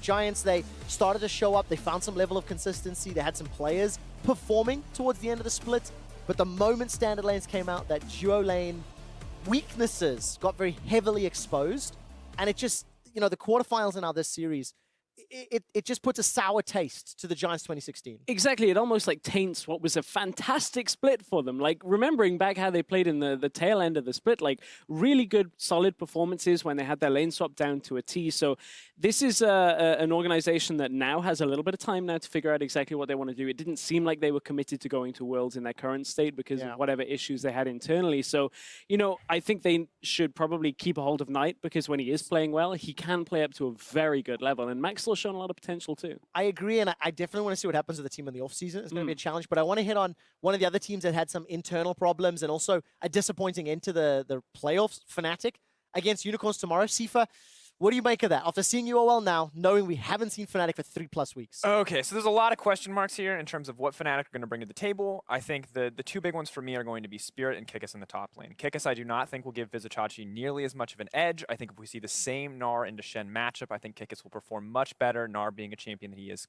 quite fantastic at. And then if we look in the jungle, I think we saw Maxlore outclass move in game 2, and if Spirit brings a good performance, although he has been shaky, I think he can do exactly the same thing and build Fnatic a lead from the laning phase, and Fnatic are not a team that are going to give that up in the same way that we saw Giants. Do you favor Fnatic then? Based on what you just said? Based on I'm going to favor Fnatic, yes, because I think I didn't see enough from Unicorns of Love today. The Vayne pick to me is wonderful, but also just kind of showboaty. I feel like we could have seen cleaner gameplay coming out from them, cleaner snowballs. I think they crush Giants. That's wonderful. Yeah. But I think when it's this style of game, if we're looking up against an opponent that historically has done better than they have, I don't think we can give them too much credit for it. Perks, what do you think? Well, I'm not sure what to think of Fnatic exactly. So if they show up, I expect them to, I think they will take the series. I think it's going to be a close series though. I think it's going to be 3-2 Fnatic, because Unicorns are still very strong players early game, and I think if Fnatic can not fall to their aggression or even match it, then they should have easier time winning the game than Giants did. Just because I think Fnatic has better players and probably better teamwork too, and they actually scrimmed, unlike Giants, so, they have more chances for sure. Favoriting Fnatic tomorrow. I think in general though, everyone expects Splice to then beat whoever wins tomorrow. Yeah. And I want to touch on that just in a little bit, but for now, earlier today we asked you over at LOL eSports, who do you think will be victorious in the regional qualifiers and why? We have a tweet from @It'sLonely. He or she thinks Fnatic will take it. They said if Samsung can beat KT, Fnatic can beat Unicorns, Giants, and Splice. Now, I promise I didn't prepare that ahead of time. Do you think there is enough magic in Fnatic that if they can win tomorrow to bounce back and beat Splice on Monday? No, I personally think that no team that wins tomorrow will have chance versus Splice. Maybe they'll have some small chances, but if Splice plays to their performance, I think Trashy and Wunder are just so much better than any other players in their position, as a duo at least. Vizicsacsi is sure a very good top laner, and but I think Move is not quite on Trashy's level, so I think Trashy and Wunder will be the deciding factor in any series. And of course, Stress, you believed in a little bit of Giants magic. Didn't pan out today. Do you exactly? Do you believe in some of the other magic? Fnatic Febiven, He's predicting Fnatic. Oh, I'm glad. That's not a surprise. Well, I mean, Featherman's been fairly, not outspoken recently, but, you know, he's been fairly emotional on Twitter. And, you know, Fnatic and Splyce, with whatever happened this week with scrims, clearly have both said we want to be at Worlds. They've showed they want determination. Like, let's be real. If Fnatic have been taking the last few weeks seriously since they lost to H2K, have been practicing, and have got good practice against Splyce, there's no reason they shouldn't beat Unicorns, who aren't very well practiced, and potentially can take it to Splyce. If they've learned enough in the last few weeks, which we don't have visibility on, there's a possibility, but still, like, I would not put money on Fnatic making it past Splyce. While I'm generally a believer in the like a few weeks off can change the team completely, Fnatic had a whole season here. I don't think it's time off. I think it has to have been weeks of hard work. Oh no, I mean and, time away from competitive play. Okay. Let's say that. So practicing and scrimming, but I still just do not. I don't see it. Fnatic would have to like seriously level up their team play to really come out on top here because, as you mentioned, Trashy is just performing God tier, and he's performing God tier pretty consistently, only being shut down by Trick really in that last final. And Spirit is all over the place. Sometimes the man is a monster. Sometimes, honestly, he just throws games away. So it's really we see that consistency come through. I'm really skeptical that Fnatic can even take it to Splyce. Yeah, Spirit sometimes like does very well, and then he picks stuff like Rumble or Kha'Zix or something like that, and then makes the game a lot harder for his team. But also I saw Reckless Plays TV video, like his Tristana is insane, so I expect Reckless to pick Tristana tomorrow and get the pentakill, you know. Tristana pentakill. I actually think it was. He got that loss in Stockholm, I think it was. Yeah, it was on Tristana as well. I like that our research is Reckless's Plays TV. I just saw Veritas destroy people with Vayne. He is gonna win no matter what tomorrow. Yeah, I did see that. Botham was calling, but yeah. That's how we put play-by-plays at the end. I think we round out the conversation. But listen, these teams, they continue to fight for the final spot for Worlds 2016. Let's once again look at all the teams who have already booked their tickets to San Francisco and the World Championship. Obviously split down into a couple of pools. We're going to start by looking at some of these Pool 1 teams. Rocks, Tigers, EDG, Flash Wolves, and TSM Europe lost their Pool 1 seed. Thank you, Perks. Thanks. Sorry. But obviously looking at some of these squads, you know, you've already mentioned you've got some scrims against some of these guys. Are they like the strongest teams from all of their regions? Obviously, the answer is yes. They won. But what's your take on like the relative strength? You know, is Rocks better than EDG, better than Flash Wolves, better than TSM? Right now, I think EDG is the strongest. Okay. I mean, I'm not sure, but I think so. And then Rocks, and then TSM, and then Flash Wolves. That's my thoughts from watching the games. I think all the teams are good, like very good, and Flash Wolves is like kind of a wild card. I think by like their main players are mid and jungle, so if they don't carry that, I don't think their top or bottom will carry. So it's like depends on them to carry the games. And EDG is like a very well-rounded team with like very strong mid jungle and bot. Like their bot duo is very good, and their top is kind of like a lonely guy who gets just ditched away on the island, you know, and come on, deal with like expect at the beginning of the split, the middle of the split. Just deal yourself, you know, and then TSM is like a very good team too. They work super good together. They just play really good as a team. So. Is it going to be the third year in a row that we're baited by EDG and the Chinese teams? Because I do not disagree. I watched the finals. EDG pick the globals. Go bot. No, I can't argue with you because my point is that China always plays a very different style of League of Legends. They value things differently. Whereas we might see it as really black and white, like this is the right choice, this is the wrong choice. They're willing to give up what we would consider traditional macro decision making to give specific players leads, to look for fights that may seem risky, but they're confident in being able to out execute. So.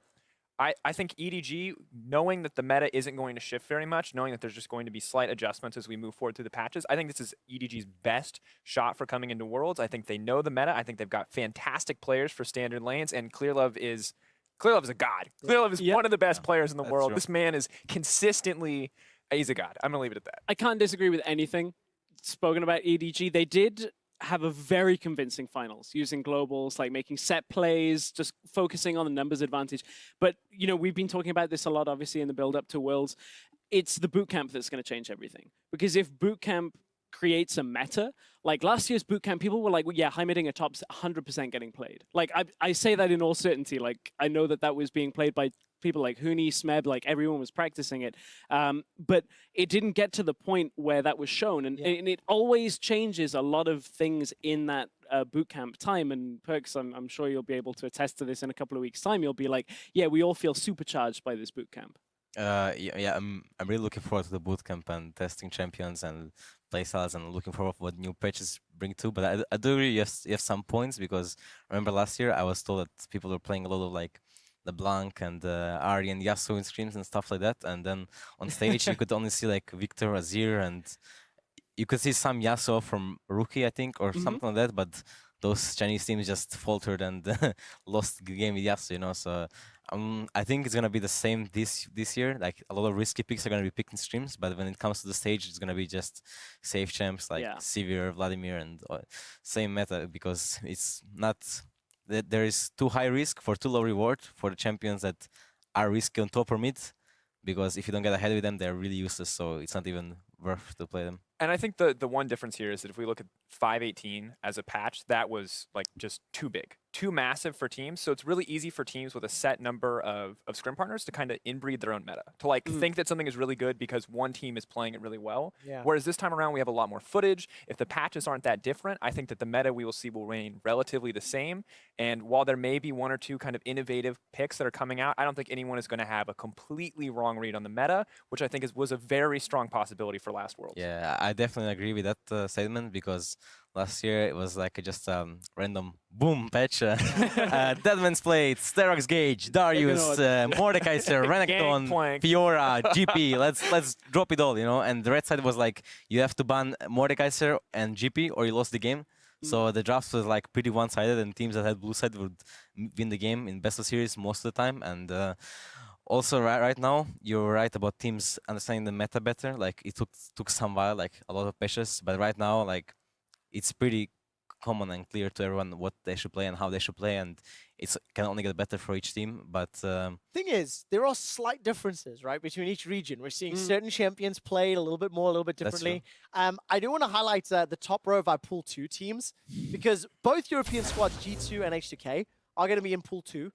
And then it's SKT and Samsung Galaxy. Now, Samsung Galaxy took down KT earlier today. I think, surprisingly, I think KT was sort of the favorites. But now, interesting to see, like, SKT, they didn't win their final. They got upset by KT in the semi-final of LCK. What's your take now looking at, like, these two Korean squads? Have you had a chance to watch much Samsung Galaxy? Yeah, I watched Samsung today versus KT, and I was rather disappointed by KT's performance. I think today's series was played pretty poorly by both teams, and in the end, the team with better draft won in the game 5, where KT completely lost in draft, I think. About SKT, they looked really strong the first 2 games versus KT in semifinals, and then they just, I don't know what happened, like they just crashed and burned. I think SKT has obvious flaws, like top and jungle. They are pretty weak players. Or like Duke is good on some champs, but then when you put him on GP, you can see the difference in play, right? You can see that he doesn't have a mouse sometimes.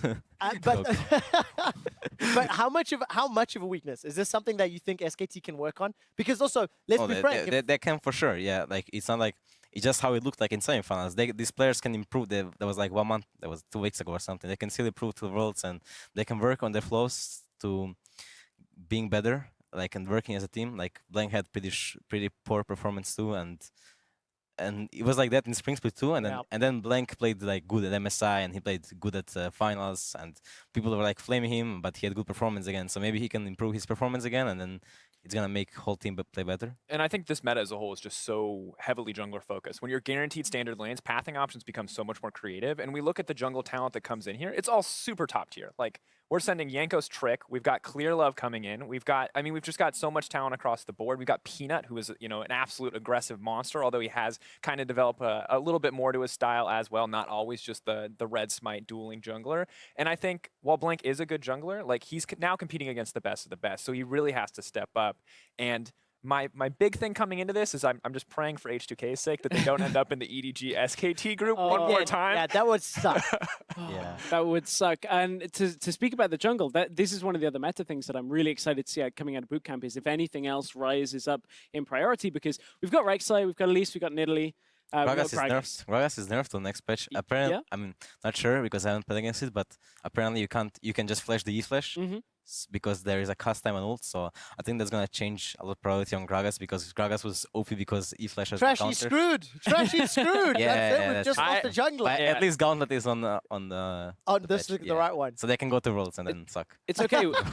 We've got Skarner coming through. It did so much in today's. No, it did almost nothing. Like they just won lane one game today for. I have to bring us back. I have to bring us back to Europe. I have to bring us back to Europe. We are running out of time. Yeah. Listen, our coverage of the European Regional Qualifiers continues tomorrow, 5 p.m. Central European Summertime, with the Unicorns of Love facing another boss. This time round, it is Fnatic. Gentlemen, we only have a little bit of time here, so I want to get some predictions on how you think the series will go, because we will quote it and we will roll back video and make fun of you if you're right or wrong. You giggled first, so you get to vote first. I will vote. I was wrong today. It doesn't matter. I'll just be wrong again. 3-2 Fnatic. I think it's not going to be easy for Fnatic. I think they should just edge it out. Perks? I wanted to say 3-2 Fnatic, but since Stress said it, it's gonna be wrong probably. So I will go with 3-1 Fnatic. Okay, 3-1 Sticking with the Perks predictions has done well for me so far on the 3 of UOL. So we'll say 3-1 for Fnatic. All right, so going somewhat against like the trend coming into regional qualifier, the thought process. We'll find out which one of you guys is correct tomorrow. Thank you very much for joining us. We are going to log off for tonight. Perks, thank you for joining me. Thanks to the other guys Thank you for having me. There's more LCS coming your way tomorrow. Tonight, rather, at 9 p.m. Central US Summertime. That's in about an hour and 8 minutes time. North American Regional kicks off with Team Liquid versus Envy. For us, we'll see you tomorrow, 5 o'clock. Cheers, guys. Bye.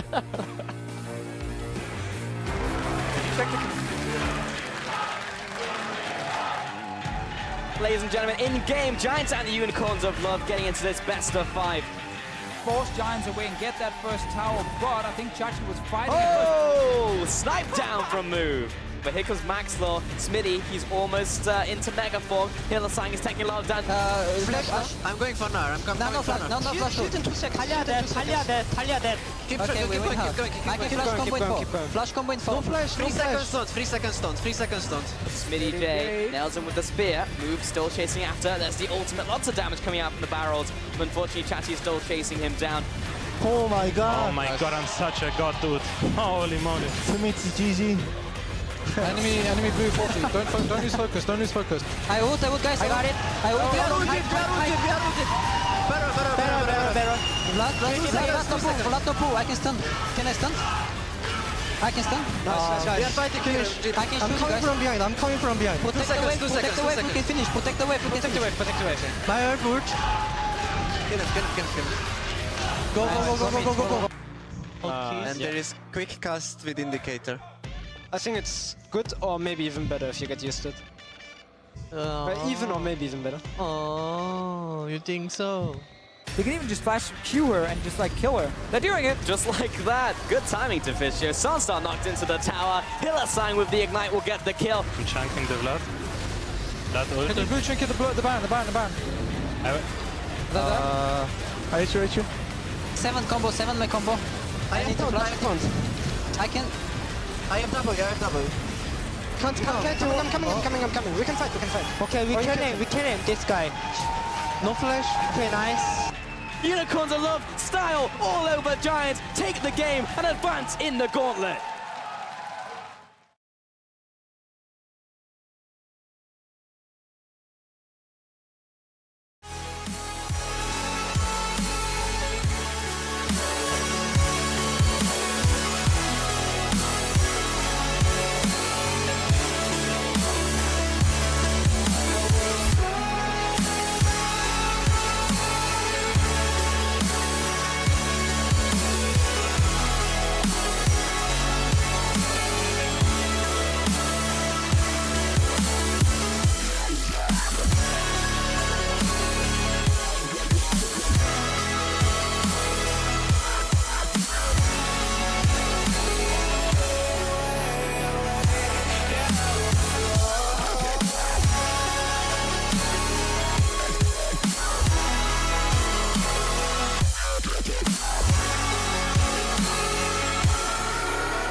like you were already